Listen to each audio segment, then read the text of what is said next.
ఈ మనం చేసే ఈ ఫిజికల్ యోగా, హఠయోగా, ప్రాణాయామ ఇవి పతంజలి మహర్షి చెప్పిన యోగ సూత్రాలతో కలిపితే కానీ సంపూర్ణం కావు.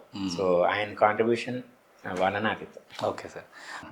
బట్ ద రూట్స్లో కాన్సెప్ట్ ఈస్ డిఫరెంట్. అలాగే కొంతమంది యోగా పేరుతో జిమ్నాస్టిక్స్, ఆల్మోస్ట్ జిమ్నాస్టిక్స్ లాగా ఉన్నాయి.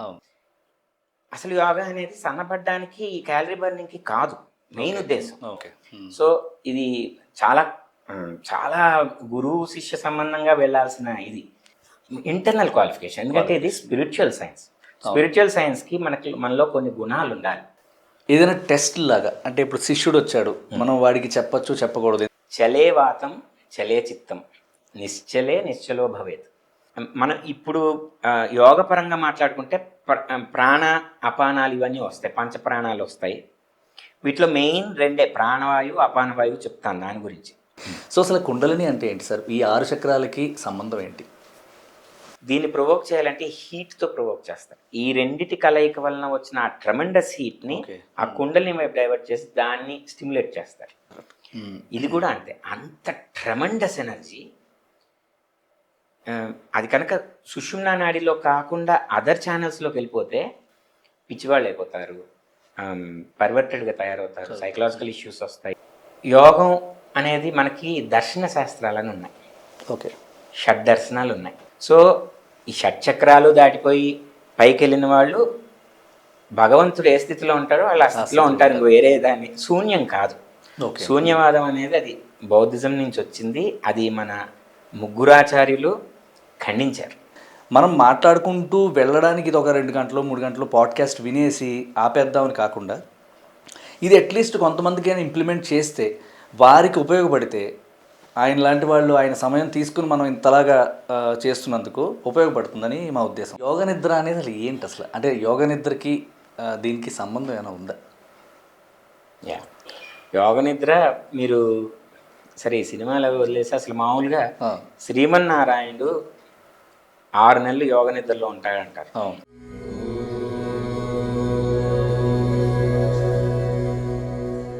Welcome to behind the stories. ఆదికాలం నుంచి సమాజంలో ఉండే ప్రతి మనిషికి, ఆ మనిషి చేసే ప్రతి పనికి ఒక కథ ఉంటుంది. ఆ కథని, కథనాలని, చరిత్రని వెలికి తీసి ప్రస్తుత సమాజంలో ఉన్నవారితో పంచుకోవడమే మా ఈ పాడ్కాస్ట్ లక్ష్యం. ఈరోజు మన పాడ్కాస్ట్లో మాట్లాడుకునే అంశం యోగా. ఇవాళ మనతో ప్రముఖ యోగా గురువులు మంత్రిప్రగడ శ్రీకాంత్ గారు ఉన్నారు. వారితో మాట్లాడదాం. నమస్కారం సార్. యోగాని మీరు వృత్తిగా తీసుకోవడానికి మీ ఇన్స్పిరేషన్ ఎవరు? దీన్ని మీరు ఎప్పుడు స్టార్ట్ చేశారు? ఎలా స్టార్ట్ చేశారు? నాకు కొంచెం చెప్తారా? షూర్ అండి. నమస్కారం అండి. దీనిలో యాక్చువల్గా నేను చిన్నప్పటి నుంచి కూడా బేసిక్గా spiritually more interested, spiritual bent of mind ఎక్కువ ఉంది. సో అది ఉంటూ ప్యారలల్గా అది ఉంటూనే నాకు అది లోపల అదొక హాబీ అనమాట. అకల్ట్ సైన్సెస్ మీద ఎక్కువ ఇంట్రెస్ట్ ఉండేది. అది ప్యారలల్గా రన్ అవుతూనే నేను నార్మల్ కోర్స్ కరికులం ప్రకారం చదివాను, ఎంసీఏ చేశాను. ఆ పీజీ చేసిన తర్వాత జాబ్ సెర్చెస్లో ఉన్నప్పుడు నాకు యాక్చువల్గా ప్రీవియస్గా కూడా నేను ఈ అకల్ట్ సైన్సెస్ మీద ఉన్న ఇంట్రెస్ట్తో సరే భగవద్గీత ఇలాంటివి చదవడం ఇవి మామూలే, ఇవి ఎలాగో ఉంటూ ఉండేవి. మదర్ ఎప్పుడు చదువుతూ ఉండేవాళ్ళు, నేను వింటూ ఉండేవాడిని. దాంతోపాటు ప్రాణిక్ హీలింగ్ కోర్సెస్ నేర్చుకున్నాను నేను. ఓకే. రేకి హీలింగ్ సర్టిఫికేషన్స్ ఉన్నాయి, మార్షల్ ఆర్ట్స్ నేర్చుకున్నాను. ఇవన్నీ ఏంటంటే ఈ అకల్ట్ సైన్సెస్లో అసలు ఏముంది, వీటి యాంగిల్ ఏంటి తెలుసుకునే ఆ ఇంట్రెస్ట్ బాగా ఉండేది. అలాగే యోగా కూడా ఈవెన్ డ్యూరింగ్ ఎంసీఏ కూడా నేను I use to practice on my own. ఏదో వివేకానంద వాళ్ళది బుక్ ఉంటే ఆ బుక్ చూసుకుని నా అంతటి నేను ప్రాక్టీస్ చేసి ఆ ఇంట్రెస్ట్ బాగుండేది. ఓకే. ఈ ఇంట్రెస్ట్ డెవలప్ అవుతూ నేను జాబ్ సెర్చింగ్ గ్యాప్ వచ్చేసరికి ఏదో పేపర్లో ఏదో యాడ్ చూశాను, ఎక్కడో యోగా టీచర్స్ సర్టిఫికేషన్ కోర్స్ జరుగుతుంది, టీచర్స్ ట్రైనింగ్ అని. సో దానికి అటెండ్ అవ్వడం జరిగింది. మన కేఎంఆర్ఆర్ యోగా అని డాక్టర్ సివి రావు గారు అక్కడ గురువు. ఓకే. ఆయన అండర్లో నేను teachers training, yoga teachers training certification తీసుకున్నా. దానిలో అవుట్ స్టాండింగ్ గ్రేడ్ వచ్చింది. రవీంద్ర భారత్లో అది అవార్డ్ ఫంక్షన్ అది కూడా చేశారు. అప్పుడు చాలా మంది చూసి నన్ను, అంటే నేను అప్పుడు స్పీచ్ చెప్పడం అది చాలా మంది ఇష్టపడి చెప్పిన విధానం దాన్ని బట్టి చాలా మంది నన్ను అడిగారు. పెద్ద పెద్ద వాళ్ళు, ఏపీస్ వాళ్ళు క్లాసెస్ చెప్తారా అని అడగడం. సివి రావు గారికే చెప్తూ నేను సైడ్ బై వీళ్ళ క్లాసెస్ డీల్ చేసుకుంటూ నేను ఓవర్ ఎ పీరియడ్ నా అంతటి నేను వాళ్ళ క్లాసెస్కి వెళ్ళడం అది. ఓకే. అలా జూబ్లీహిల్స్ ఇంటర్నేషనల్ సెంటర్, ఇలా రకరకాల కార్పొరేట్స్, పెద్ద పెద్ద కార్పొరేట్స్, జిఎంఆర్ గ్రూపు, ఇలా జీవీకే వాళ్ళకి వీళ్ళందరికీ వెళ్ళడం. తర్వాత మెల్లిగా ఫిల్మ్ సెలబ్రిటీస్ చాలామందికి చెప్పాను. చిరంజీవి గారికి, అల్లు అరవింద్ గారికి, చరణ్కి, వీళ్ళందరికీ చెప్పడం జరిగింది. ఇది ఇలా వెళ్తూ ఉంటే అప్పుడు నాకు అనిపించింది అన్నమాట, వై నాట్ అసలు నా నా మనసు కూడా, నా హాబీ, వృత్తి, నా ప్రవృత్తి ఇదే అయినప్పుడు, ఇదే ఇప్పుడు బాగా అందరూ అడుగుతున్నారు కదా, why not we make it full time profession అనే ఐడియా వచ్చింది. దీంతో నేనేంటంటే ఇంకా పూర్తిగా దీనిలోనే రన్ అవుదామని ఆలోచన వచ్చి, ఇంకా అలా రన్ అవ్వడానికి నాకు ఇప్పటి వరకు ఉన్న నాలెడ్జ్ ఇన్సఫిషియంట్ అనిపించి, ఓకే, నేను ఈ యోగాలో ఇంకా ఇన్డెప్స్ వెళ్దామని చెప్పి చాలా డీప్గా రీసెర్చ్ చేశాను. ఓకే. మన రామకృష్ణ మఠ్ లైబ్రరీలో లేని బుక్ లేదు, అన్ని ఎప్పుడు అక్కడే కూర్చొని రీసెర్చ్ చేస్తూ ఉండేవాడిని నాకు యోగా గురించి డెప్త్ కోసం. ఓకే. చాలా బుక్స్ మా ఇంట్లో పెద్ద లైబ్రరీయే ఉంది ఈ బుక్స్ది. అవన్నీ రిఫర్ చేసి నాకు యోగా గురించి సంపూర్ణమైన అవగాహన ఏర్పడింది. దీన్ని ఇంకా ఫర్దర్ డెవలప్ చేసుకోవడం కోసం నేను, అంటే దీని ద్వారా నేను జనాలకి ప్రాబ్లమ్స్ హీల్స్ కూడా చేయాలి అనే ఉద్దేశంతో డాక్టరేట్ ఇన్ ఆల్టర్నేటివ్ మెడిసిన్ కూడా చేశాను. ఓకే. సో ఇవి చేసి దాని బేసిస్ మీద చాలామందికి ఎన్నో ప్రాబ్లమ్స్ సాల్వ్ అయ్యాయి. And further more counselling sessions కూడా చాలా మందికి చేయడం జరిగింది. సో ఆ మార్గంలో, నాకు ఇష్టమైన మార్గంలోనే నేను రన్ అవ్వడం అనేది నాకు చాలా హ్యాపీగా ఉంది. ఎంసీఏ అది చేసిన ఆ మోడ్లో వెళ్ళకుండా. ఎందుకంటే మనకి ఇష్టమైన పనిని వృత్తిగా తీసుకోవడం అనేది చాలా ఇప్పటికీ మంచి విషయం. యాక్చువల్గా నేను చెప్పిన డాక్టర్ సివి రావు గారు కూడా స్వధర్మ యోగా అని చెప్పి ఆయన ఒక బుక్ రాశారు. ఓకే.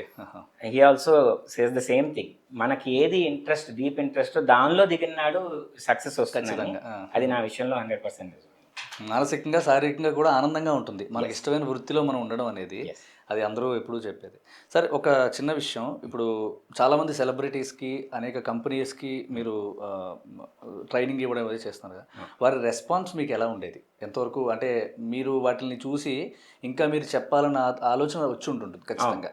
సో వారి నుంచి మీకు రెస్పాన్స్ ఎలా ఉండేది? అంటే యోగాని మీరు వాళ్ళు ఎంత బాగా చూస్తున్నారు అనేది.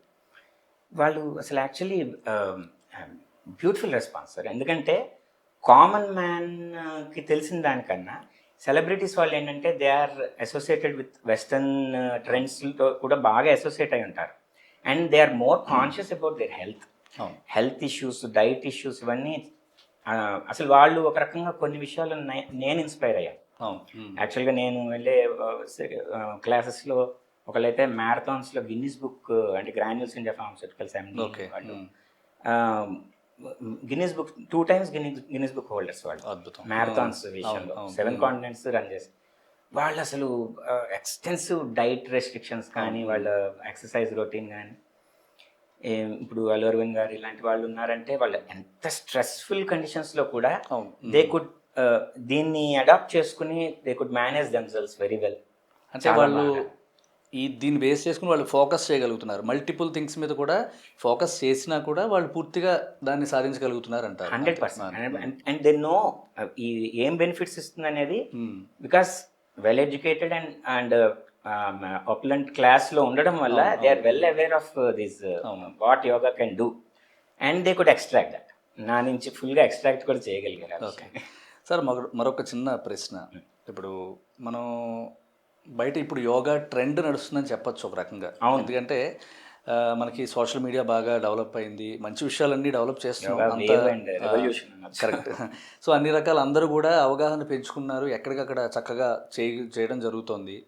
ప్రభుత్వాలు కూడా వీటికి కొంత సమయాన్ని కేటాయించి ప్రభుత్వ ఉద్యోగులు కూడా చేయాలని పెట్టడం అంతా జరిగింది, మంచి విషయం. కానీ ఇందులో భాగంగా కొన్ని సంస్థలు అని చెప్పచ్చు, లేదంటే కొన్ని స్కూల్స్ అని చెప్పచ్చు, కొంతమంది సెల్ఫ్ డిక్లేర్డ్ యోగా గురువులు అని చెప్పచ్చు.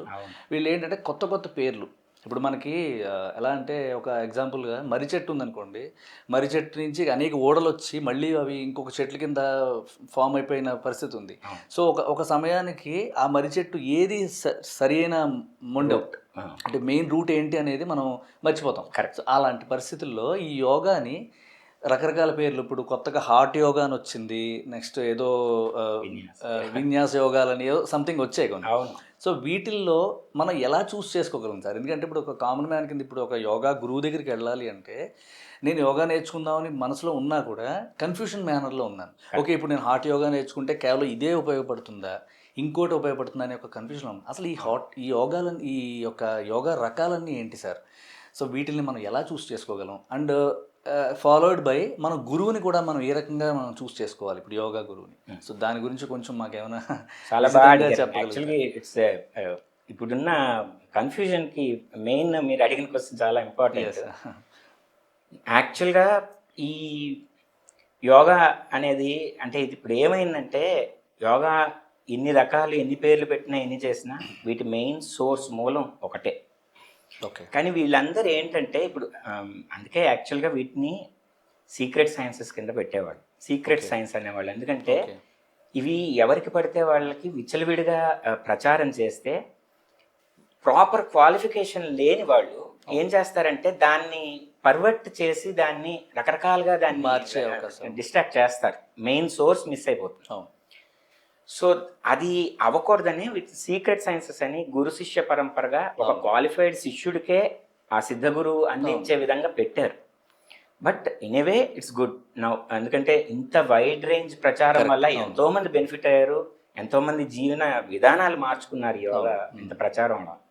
కాకపోతే దీని ఆటోమేటిక్గా ఒక ప్రాపర్ ఎఫెక్ట్, పాజిటివ్ ఎఫెక్ట్ అవుతుంటే సైడ్ ఎఫెక్ట్స్ ఉన్నట్టు. అవునండి. మీరన్న ఇన్ని రకాల యోగాలు పుట్టుకొచ్చాయి. ఇన్ని రకాల యోగాలు నేను బ్యాడ్ అన్నాను, కాకపోతే సోర్స్ నుంచి చాలా డివేట్ అయిపోతున్నాయి. ఓకే. అది చాలా బాధాకరం. ఎందుకంటే ఇప్పుడు ఎప్పుడైతే యోగా ద్వారా ఎర్నింగ్ అనేది వచ్చిందో బిజినెస్ మాడ్యూల్లోకి వెళ్ళిపోయింది విషయం. అవునండి. ఇంకా అంటే ఇది సెల్ఫ్లెస్గా చేయాల్సిన ఒక విషయాన్ని, ఒక జ్ఞానాన్ని డబ్బు ఎప్పుడైతే ఆక్రమించిందో ఇవి ఒక్కొక్కళ్ళు ఏంటంటే వాళ్ళు దీని ద్వారా ఈ స్టూడెంట్స్ని ఎలా అట్రాక్ట్ చేయాలి, సో దీనికి నేను ఎలా దీన్ని క్రియేట్ చేస్తే, దీన్ని ఎలా ప్రొజెక్ట్ చేస్తే జనాలు అట్రాక్ట్ అవుతారు అనే యాంగిల్లో ప్రొజెక్ట్ చేయడం వల్ల ఇప్పుడు హాట్ యోగా ఉంది, ఇప్పుడు 40 degrees అండ్ 45 degrees దగ్గర రూమ్ టెంపరేచర్ మెయింటైన్ చేసి they will sweat like anything. అసలు కొంతమంది అయితే మూర్చిపోతారు ఆ వెయిట్ తట్టుకోలేక. And it's a rigorous training అన్నమాట. అంటే they are projecting it in ఇప్పుడు చాలా అపీలింగ్ ఏంటి అందరికి క్యాలరీ బర్నింగ్, క్యాలరీ అంత ఫాస్ట్గా సన్నబడిపోవాలి. అసలు యోగా అనేది సన్నబడడానికి ఈ క్యాలరీ బర్నింగ్కి కాదు మెయిన్ ఉద్దేశం.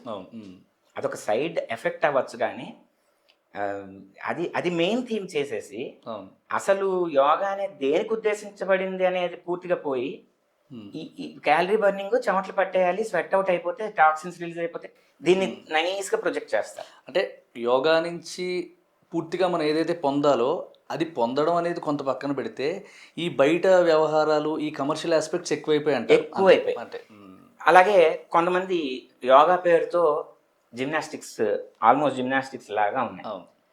నోవేర్ మీరు యాక్చువల్ స్క్రిప్చర్స్లోకి వెళ్తే there is nowhere anything like అలా రబ్బర్ లాగా జిమ్నాస్టిక్స్ చేయడం అనే కాన్సెప్ట్ లేదు. ఈవెన్ ఇప్పుడు యోగా కాంపిటీషన్స్ వాటిలో కూడా ఎవడు ఎంత రబ్బర్లా బెండ్ అయితే వాడే యోగా విన్నర్ అవుతున్నాడు. బట్ ద రూట్స్లో concept is different, something different. అవునండి. యోగాని మనం ఇప్పుడు కేవలం కొన్ని విషయాల్లో అంటే మీరు అంతకు ఇందాక చెప్పినట్టుగా జిమ్నాస్టిక్స్ వీటి రిలేటెడ్గా యోగా కేవలం శరీరానికి సంబంధించి కొంతవరకు ఉపయోగపడుతుంది, మనసుకి కొంతే ఉపయోగపడుతుంది, మళ్ళీ దాన్ని ధ్యానం అంటారని వేరే టాపిక్ అయిపోతుంది ఆబ్వియస్లీ. బట్ అట్లాంటి ఒక ప్రొజెక్షన్ కూడా వచ్చింది అని వింటున్నారు. అది ఎంతవరకు ఇది సార్? అంటే ఇది ఇంకా నేను ఫస్ట్ ఇది కొంచెం కంప్లీట్ చేయాల్సింది. ఓకే. అదేంటంటే ఇప్పుడు ఈ యోగా ఇన్ని రకాలు ఫామ్ అవడానికి మెయిన్గా బిజినెస్ ఆస్పెక్ట్ ఇంపార్టెంట్. ఓకే.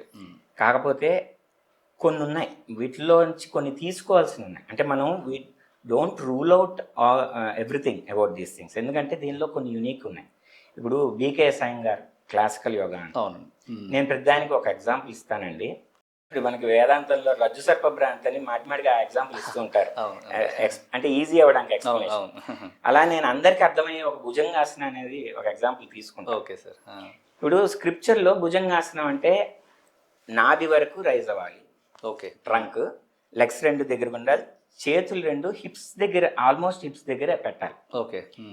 ఇప్పుడు బీకేఎస్ అయ్యంగార్ది అనేది it is considered traditional and classical yoga. Okay. అంటే ఇంకా అది గోల్డ్ స్టాండర్డ్ అంటారు. ఓకే. బట్ నేను స్క్రిప్చర్లో అది చదివి ఆయన్ని చూస్తే షాక్ అయ్యా. ఎందుకంటే పూర్తి చేతుల సపోర్ట్తో పూర్తిగా రైజ్ అయిపోయి ఈవెన్ పెల్విక్ పార్ట్ కూడా లిఫ్ట్ అయిపోయి back bending is the only concept that. ఎంత బ్యాక్ ఫ్లెక్సిబుల్గా బెండ్ అయితే అంత. Okay. It is no way relating to this thing స్క్రిప్చర్కి. అంత ట్రెడిషనల్ యోగా అని చెప్పే దానిలో కూడా ఇంత డీవియేషన్. భుజంగాసనాకి పూర్తిగా దీనికి దానికి డిస్క్రిప్షన్లో పూర్తి డిఫరెన్స్. ఓకే. అంటే వాళ్ళ స్ట్రెస్ వేరే ఉంది, ఇక్కడ స్ట్రెస్ చేస్తుంది వేరే ఉంది. యాక్చువల్గా అలా ఇక్కడ నాభి వరకే ఎందుకు రైజ్ అవ్వాలి, ఇంకొంచెం పైకి రైజ్ చేస్తే ఏంటనేది నేను మళ్ళీ చెప్తాను, ఇంకా క్లారిఫికేషన్ ఇస్తాను. తప్పకుండా. కాకపోతే దానిలో ఒక బ్యూటీ ఉంది ఏకేఎస్ అయ్యంగార్లో. Precision is the beauty. అసలు ఆయన చెప్పిన ప్రిసైజ్ పాయింట్స్ అంటే కాలు ఇలా పెట్టినప్పుడు టోస్ బ్యాక్ స్ట్రెచ్ చేయాలా, టోస్ మీద ఉండాలా, టో బ్యాక్ స్ట్రెచ్ చేస్తే ఎక్కడ స్ట్రెస్ చేయాలి, అసలు కాలి వేలు దగ్గర నుంచి బొటన్ వేలు వరకు ఆయన ఎంత పర్ఫెక్షనిస్ట్ అనమాట. ఎలా ఉండాలి అనేది ఆయన చెప్పినట్టు ఇంకెవరు చెప్పలేరు. ఓకే. అవి తీసుకోవచ్చు ఆ పాయింట్స్ తీసుకుని స్క్రిప్చర్కి స్టిక్ ఆన్ అయితే ఓకే. అంటే నాభి వరకే రైజ్ అవుతాం, చేతులు వెనక్కి పెట్టుకుంటాం, బట్ ఆయన చెప్పిన ప్రెసిషన్ పార్ట్ తీసుకుంటాం. అవునండి. హార్ట్ యోగా నుంచి కూడా కొన్ని తీసుకోవచ్చు. ఏసీలు పెట్టుకుని చేయకుండా కొంత క్యాలరీస్ బర్నింగ్ కూడా దీనిలో ఇంక్లూడ్ అవుతుంది కదా, కొంచెం వేడిగా ఉంచుకునే చేద్దాం ఒక ఫ్యాన్ పెట్టుకుని. సో ఇలాంటి పాయింట్స్ కొన్ని అన్నిట్లోనూ కొన్ని పాజిటివ్స్ ఉన్నాయి. So 50% we can adapt those things. కానీ 50% ట్రెండ్స్ మటుకు ఇట్ ఈస్ ఓవర్ బోర్డ్ వెళ్ళిపోతున్నాయి. It is more of physical కల్చర్లోకి వెళ్ళిపోతున్నాయి, విచ్ ఈస్ నాట్ యోగా. దానికే నేను యాక్చువల్గా వెస్టర్నర్స్ కొంతమందికి చెప్తే సుమారుగా ఇలాంటి క్వశ్చనే అడిగారు. అడిగితే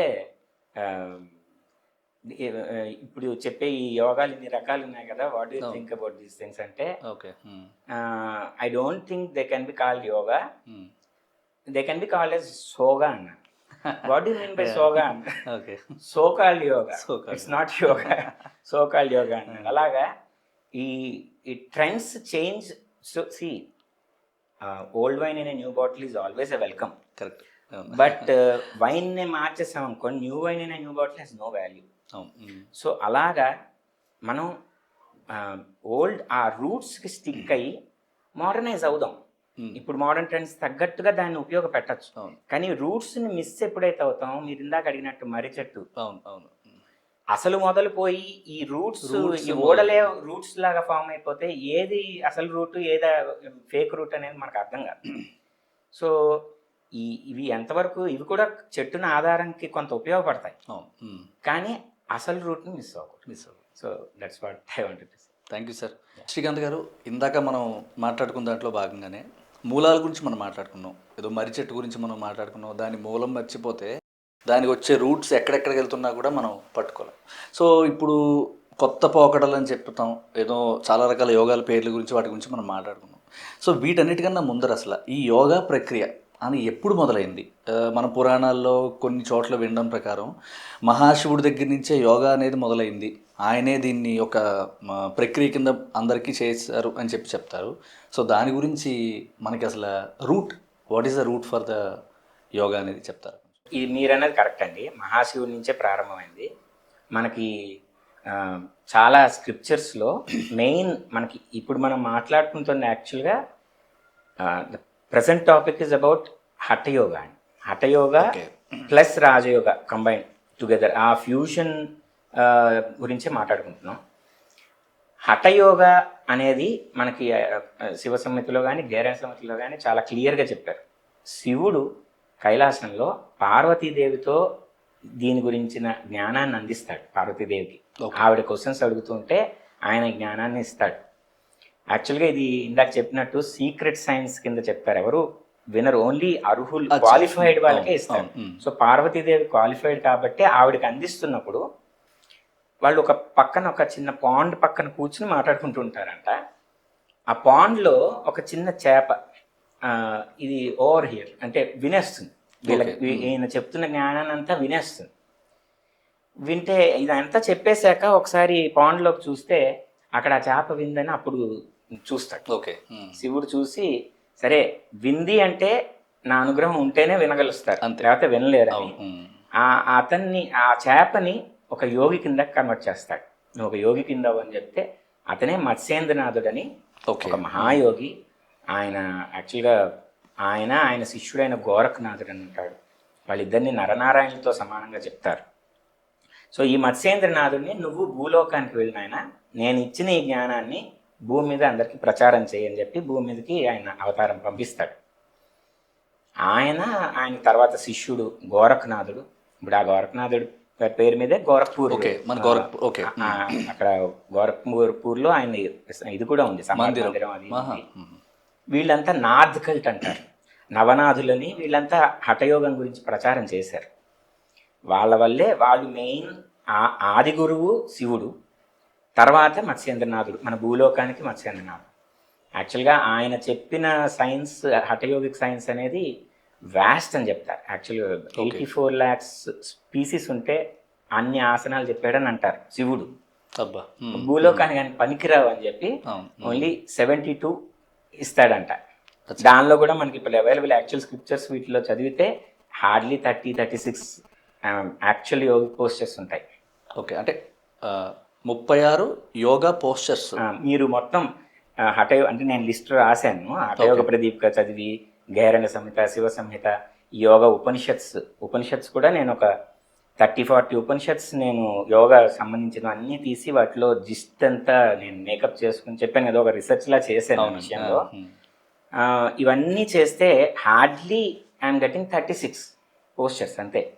మిగతా అంతా ప్రాణాయామాల గురించి, షట్క్రియలు ఉన్నాయి, ఆ క్రియల గురించి, బంధాస్, ముద్రాస్, వీటి గురించి వస్తాయి. ఓకే. సో ఈ 36లో కూడా మనకు అర్థమై, అంటే దాన్ని ట్రాన్స్లేట్ చేసి కరెక్ట్గా అర్థమై చేయగలిగేవి కొన్ని ఉన్నాయి. ఓకే. సో ఇది చాలా చాలా గురువు శిష్య సంబంధంగా వెళ్ళాల్సిన ఇది. ఇప్పుడు ఏంటంటే ఇప్పుడు వచ్చిన దానిలో సగం అటు ఫిజియోథెరపీ నుంచి, సగం జిమ్ నుంచి, కార్డియో నుంచి, వీటన్నిటి నుంచి లాక్కుని యోగాతో కంబైన్ చేసి పిలాటిస్, ఇలా రకరకాల పేర్లతో బైఫర్కేట్ అయిపోయింది. కానీ అసలు రూట్ ఇది. శ్రీకాంత్ గారు, ఇందాక మనం మాట్లాడుకున్న దాంట్లో భాగంగా ఈ ఆసనాలు, యోగాసనాలు, ఇప్పుడు ఏంటంటే అంతా కూడా ఆసనాలు, యోగాసనాలు వీటిని ప్రజెంట్ జిమ్కి, జిమ్నాస్టిక్స్కి సినిమాల్లో కానీ వేరే వేరే వ్యవహారాల్లో కానీ చూపించడం జరుగుతుంది. అసలు ఈ రెండిటికి ఏమైనా డిఫరెన్స్ ఉందా? అంటే ఈ ప్రొజెక్షన్ కూడా ఎట్లా ఉందంటే యోగాసనాలని జిమ్నాస్టిక్స్తో కలిపేసి అన్నీ ఒక చోట చెప్పే ప్రయత్నం జరుగుతుంది. సో వీటికి డిఫరెన్స్ ఏంటి? ఆసనాలకు సెపరేట్గా ఏదైనా మనం వ్యవహారం ఉందా ఏంటి? వాటి గురించి మాకు కొంచెం విశదీకరిస్తారు. యాక్చువల్గా ఇది చాలా ఇంపార్టెంట్ క్వశ్చన్ అండి. ఎందుకంటే ఇప్పుడు ట్రెండ్స్లో ఆసనాలు ఈజ్ ఈక్వల్ టు ఎక్సర్సైజ్. ఇప్పుడున్న ట్రెండ్లో అవును సార్, ఆసనాలు అంటే ఎక్సర్సైజ్, కొన్ని పోస్చర్స్ అన్న పేరు, కానీ it's more like exercise. But అసలు పూర్తిగా డిఫరెంట్ అని తెలుసు షాక్ అవుతారు జనాలు. అసలు యాక్చువల్గా it is completely different. Okay. ఆసనాలు అనేవి మన యోగ శాస్త్రం ప్రకారం, అంటే మీకు ఇది చెప్పడానికి ముందు నేను ఇంకోటి చెప్పాలి. ఈ ఆసనాలు కానీ, యోగా కానీ, ఇవన్నీ ఫిజికల్ బాడీని ఆధారం చేసుకుని కాదు. మెయిన్గా మనలో యాస్ట్రల్ బాడీ అని ఉంటుంది. యాస్ట్రల్ బాడీ, యాస్ట్రల్ నర్వ్స్, అది వేరే నర్వస్ సిస్టమ్ ఉంది. ఓకే. అది మౌల్డ్ అనమాట. మన యాక్చువల్ ఈ బాడీ షేప్ అప్ అవ్వడానికి, ఫిజికల్ బాడీ షేప్ అప్ అవ్వడానికి astral body is a mould. ఆ మౌల్డ్లోంచే ఫిజికల్ బాడీస్ ఫామ్ అవుతాయి. ఓకే. అంటే మనం ఇప్పుడు ఈ బర్త్లో మనం ఏమేం చేసామో అవన్నీ ఇంప్రింట్స్ యాస్ట్రల్ నర్వస్ సిస్టంలో, యాస్ట్రల్ బాడీలో స్టోర్ అవుతాయి బ్లూ ప్రింట్స్ కింద.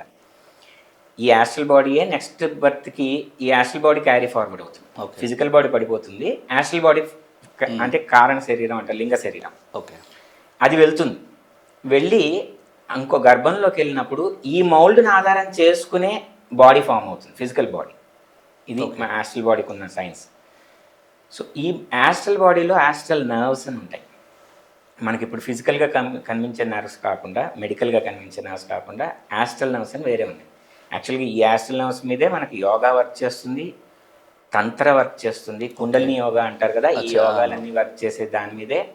అండ్ ఈవెన్ చైనీస్ పంచర్ కూడా మెరిడియన్స్ అంటారు వాళ్ళు, అది కూడా దీని మీదే. ప్రాణిక్ హీలింగ్, రేకి, ఇవన్నీ కూడా యాస్ట్రల్ ఆ ప్రాణిక్ బాడీ మీదే వర్క్ చేస్తాయి. ఓకే. సో ఇది యాస్ట్రల్ నర్వ్స్ని మనం చూడలేం. ఇవి యాక్చువల్లీ ఆసనాలు అవన్నీ దివ్య దృష్టి గల ఋషులు వాళ్ళు దర్శించి లోపల ఎక్కడెక్కడ బ్లాక్స్ ఫామ్ అయ్యే ఛాన్సెస్ ఉన్నాయి, ఈ బ్లాక్స్ని ఎలా రిలీజ్ చేయాలి. మీరు హఠయోగ ప్రదీపిక తీయగానే ఫస్ట్ పేజ్లోనే మీకు ఉండేది ఏంటంటే మన యాస్ట్రల్ నర్వ్స్ అన్నీ టాక్సిక్ బ్లాక్స్తో ఉన్నాయి. ఓకే. టాక్సిన్స్ అంటే ఎనీథింగ్ ఇర్రిలవెంట్, ఏదైతే ఆ ఎనర్జీ ఫ్లోని బ్లాక్ చేస్తుందో అది టాక్సిన్. ఈ టాక్సిక్ బ్లాక్స్తో ఫామ్ అయింది. ఈ బ్లాక్స్ని క్లియర్ చేయడమే మన ఆయుర్వేదంది కానీ యోగాది కానీ మెయిన్ ఉద్దేశం. క్లియర్ చేస్తే ఎనర్జీ ఫ్లో వచ్చిందంటే మీకు అన్ని ప్రాబ్లమ్స్ సాల్వ్ అవుతాయి. సో అది దృష్టిలో పెట్టుకుని మనకి ఈ చక్రాస్ అంటారు, వీటినే మెడికల్ లాంగ్వేజ్లో చెప్పాలంటే నర్వ్ ప్లెక్సెస్ అంటారు. ఓకే. అంటే క్లస్టర్ ఆఫ్ నర్వ్స్ అన్న ఒక చోట హబ్ కింద వస్తాయి నర్వ్స్. ఓకే. వాటినే అవి ఫిజికల్ నర్వ్స్. మనకి బ్యాక్గ్రౌండ్లో ఉండేది యాస్ట్రల్, భాషలో చెప్పాలంటే చక్రాస్ అంటారు. చక్రాస్.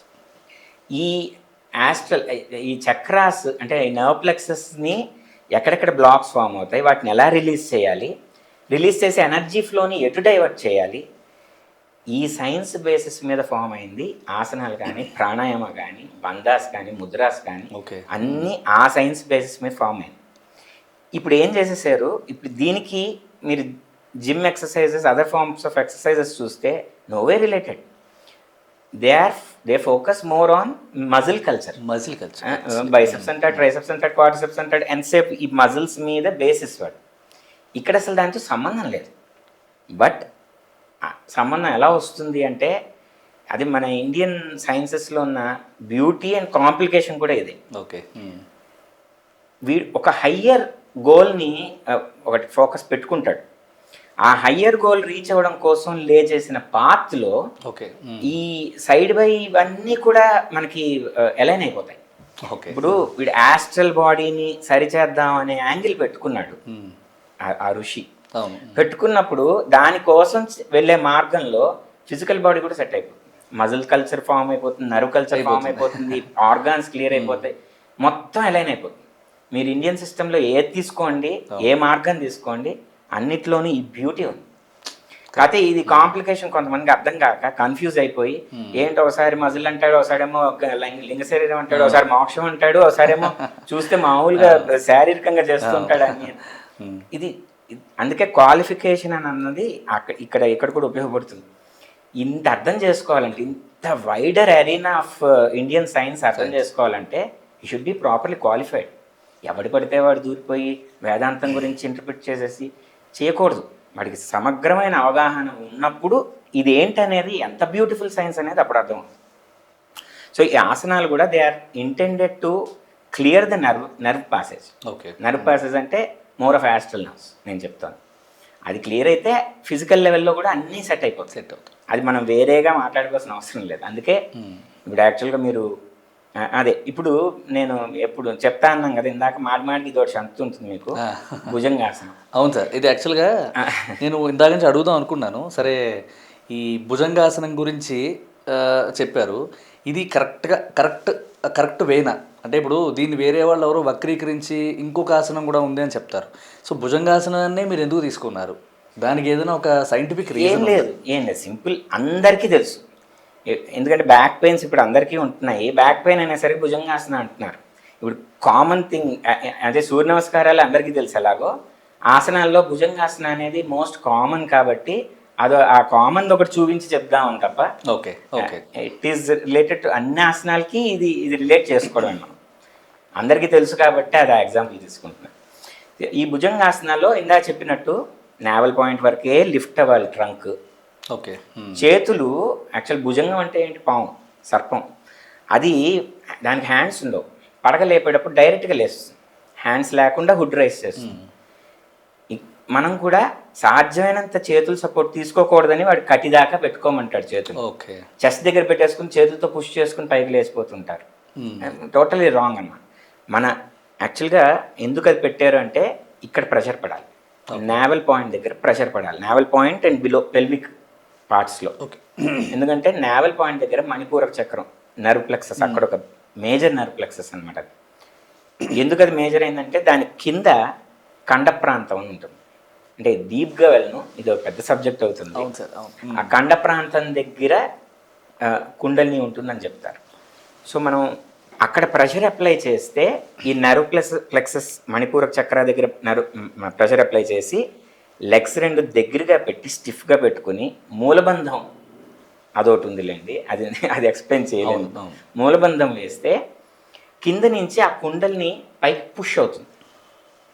ఇది ఇంటెన్షన్. అది చేతులు బరువు పెట్టేశారనుకోండి, మీకు ఆ పుష్ రాదు, మీ చేతులే టేకప్ చేసేయడానికి. So pelvic and till the navel వరకు ప్రెషర్ పడాలి, మూలబంధంతో కిందున్న అపానవాయు పైకి పుష్ అవ్వాలి. ఓకే. అప్పుడు ప్రాణవాయువు కరెక్ట్గా పైకి షిఫ్ట్ అవుతుంది. దీనివల్ల ఎన్నో ఫిజికల్ హెల్త్ ఇష్యూస్ సాల్వ్ అవుతాయి. చూడడానికి అంత సింపుల్గా ఉంటుంది, కానీ ఇవన్నీ చేసి చూడండి, కార్డియోలాగా పనిచేస్తుంది. అది గుండె దగ్గర కొట్టుకుంటాం, అంత సింపుల్ టెక్నిక్లా కనిపిస్తుంది. సో ఇప్పుడు చెప్పింది ఎక్కడ నోవేర్ ఫిజికల్గా ఈ మజిల్కి, కానీ దాన్ని కూడా ఇంటర్ప్రిట్ చేయొచ్చు. బటక్ స్ట్రెంథన్ అవుతాయి, లెగ్ స్ట్రెంథన్ అవుతాయి, బ్యాక్ స్ట్రెంథన్ అవుతుంది, బ్యాక్ పెయిన్స్ తగ్గుతాయి నిజంగానే. కానీ అసలు ఉద్దేశం అది కాదు. సో ఈ బ్యాక్గ్రౌండ్ ఉద్దేశం తెలిసి, ఈ మెడికల్ ఇది కూడా తెలిసి, ఫిజియో అన్నీ యూస్ చేసుకోవచ్చు. కానీ ఈ బ్యాక్గ్రౌండ్ అసలు రూట్ అనేది తెలుసుకొని దీన్ని ఎలా చెప్పాలి అనేది చెప్పేవాడికి తెలుసుండాలి. లేదంటే ఇందా చెప్పినట్టు ఈవెన్ అయ్యంగార్స్ యోగా, అది నేను చెప్పడానికి కూడా నాకు బాధగా ఉంది, తప్పేమో కూడా, ఎందుకంటే ఆయన గ్రేటెస్ట్ యోగి. ఇప్పుడు వెస్ట్రన్ కల్చర్లో ఇంత యోగా గురించిన జ్ఞానం రావడానికి ఆయన ఆది గురు. ఆయన నిజంగా నమస్కారం. ఆయన్ని అవమానిద్దామని కాదు, కానీ ఇంత ట్రెడిషనల్గా చెప్పుకునే వాళ్ళు కూడా యాక్చువల్ టెస్ట్ రిలేషన్ లేకుండా పోయి they stress on only back stretch. Okay. There is no nerve plexus లేదు, మూలబంధం లేదు, ఏం లేదు. ఓన్లీ ఎంతసేపు ఫిజికల్ కల్చర్ మీద దృష్టిగా చెప్పడం, దట్ ఈస్ రాంగ్. సో ఆసనాల బ్యాక్గ్రౌండ్ అడిగారు కదా, నేనంటుంది ఇది మనంతటా మనం ఎలా పడితే అలాగా నాకు ఇక్కడ బెనిఫిట్ కావాలి, ఇప్పుడు నాకు అంత డీప్గా అక్కర్లేదండి, నాకు ఎక్కడొక్కడ ఒక ఎక్సర్సైజ్ జరిగితే చాలా అనుకునే వాళ్ళకి ఏదైనా నేనన్నా యోగా సరిపోతుంది, యోగా అక్కర్లా. ఎవడో నేను యోగా చెప్పేటప్పుడు ఒకరికి త్రికోణాసన చేస్తున్నప్పుడు ఇక్కడ ప్రెషర్ పడాలి హిప్ దగ్గర. ఓకే. సో దానికి ట్రంక్ అలైన్ చేసుకుని చెయ్యాలి ప్రాపర్గా. లేదండి ముందు పడుతుంది, వాళ్ళకి ముందు కొంగుతున్నారు, ఇక్కడ పడాలంటే ప్రెషర్ అని చెప్తుంటే పర్లేదు సార్ ఎక్కడో ఒకటి పడుతుంది కదా, తగ్గుతుంది అక్కడ, అలా అన్నట్టుగా. సో అలా అదే ప్రయోజనం కావాలనుకుంటే you need not approach yoga, you can go to any other form of exercise.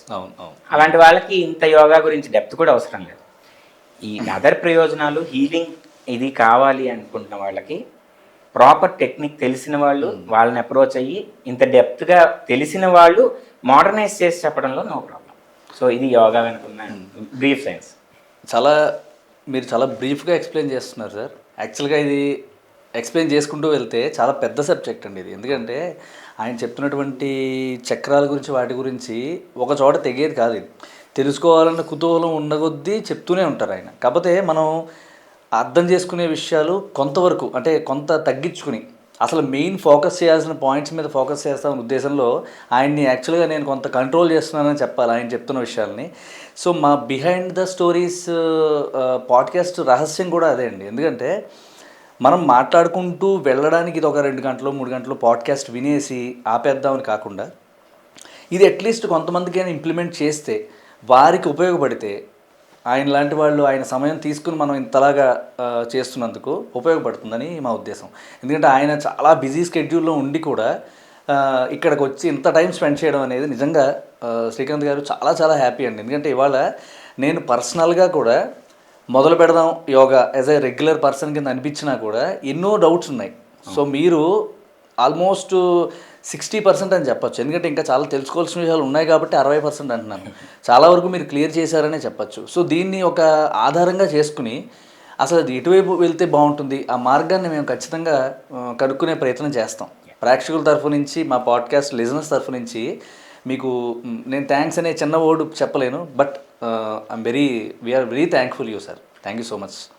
లేదండి, నేను ఫస్ట్ థ్యాంక్స్ చెప్పుకోవాలి. ఎందుకంటే ఇలాంటి సబ్జెక్ట్, ఇంత డెప్త్ ఉన్న సబ్జెక్ట్ని నాకు నా చేత వినాలి, నా చేత చెప్పించుకోవాలని చెప్పి మన షణ్ముఖ్ గారు అనుకోవడం, మీరు ఇలాగా ఇంటర్వ్యూ చేయడం కూడా నా అదృష్టం కింద నేను భావిస్తున్నాను. ఎందుకంటే ఇది ఇలాంటి సైన్స్ అంత పవిత్రమైనది. అవును sir, thank you so much మీ టైంకి.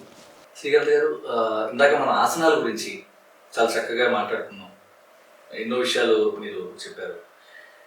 ఇంకొక ప్రక్రియ ప్రాణాయామం అంటాం. ప్రాణాయామం గురించి ఇప్పుడు యోగాలో చేసే ప్రాణాయామానికి మనం మామూలుగా ఏదైనా ఒక పూజా కార్యక్రమాల్లో కానీ, ముఖ్యంగా సంధ్యావందనం చేసేటప్పుడు ఈ ప్రాణాయామంతోనే మొదలు పెడతాం. అంటే ప్రాణాయామం అంటే శుద్ధి చేసుకోవడం, ఆ వాక్ శుద్ధి కానీ లేదంటే ఆ వాయు శుద్ధి కానీ, ఇట్లా శుద్ధి చేసుకుని మొదలు పెడతాం అని చెప్తారు. ఈ రెండింటికి రెండు ప్రాణాయామాలు ఒకటేనా? ప్రాణాయామం గురించి మాకు కొంచెం చెప్పగలరు? చూడండి, ప్రాణాయామం మీకు అక్కడ చెప్పింది ఇక్కడ చెప్పింది ఒకటే. కాకపోతే దానిలో ఏంటంటే ఇది ఏదైనా ఉద్దేశం ఏంటంటే, మీకు ఒక శ్లోకంతో ఎక్కడ ప్రాణాయామం అన్నా ఒకటే అని చెప్పడానికి ఒకటే శ్లోకం. చలే వాతం చలే చిత్తం నిశ్చలే నిశ్చలో భవేత్. చలే వాతం, వాతం అంటే గాలి, బ్రీత్ అన్నమాట. అది ఎంత చలిస్తూ ఉంటుందో చలే చిత్తం, మనసు అంత చలిస్తూ ఉంటుంది. నిశ్చలే నిశ్చలో భవేత్. ఇది నిశ్చలం అయినప్పుడు అది నిశ్చలం అవుతుంది. సో అంటే breath is directly related to mind. Indirect లేదు. ఇది చలిస్తే అది చలిస్తుంది, ఇది ఆగితే అది ఆగుతుంది, అంత డైరెక్ట్ రిలేషన్. సో ప్రాణాయామాది ప్రక్రియలు మీరు చెప్పినట్టు సంధ్యావందనాది క్రియలు కానీ ప్రతి పూజా విధానంలోనూ మన షోడశోపచార పూజల్లో ప్రాణాయామం అనేది కంపల్సరీ. కథే అంటే వాళ్ళు ఇప్పుడు చేసే విధానం జస్ట్ పైన ముక్కు పట్టుకుంటున్నారు, వీళ్ళు మానాన్ని మీరు నోరు కదులుతూనే ఉంటుంది, అది ప్రాపర్ ప్రాణాయామం కాదు. యాక్చువల్గా ఓం భూర్భువస్వ సత్యంతోత్తేన పరిశించామి దాకా బ్రీత్ చేసి తర్వాత హోల్డ్ చేసి తర్వాత వదలాలి. ఆ ప్రక్రియ ఉంది. సరిగ్గా ఎవరు చేయట్లేదు, కానీ చేస్తే కనుక ఈ పూజా విధానాల్లో ఉన్న ప్రాణాయామం ఇది ఒకటే, సిమిలర్.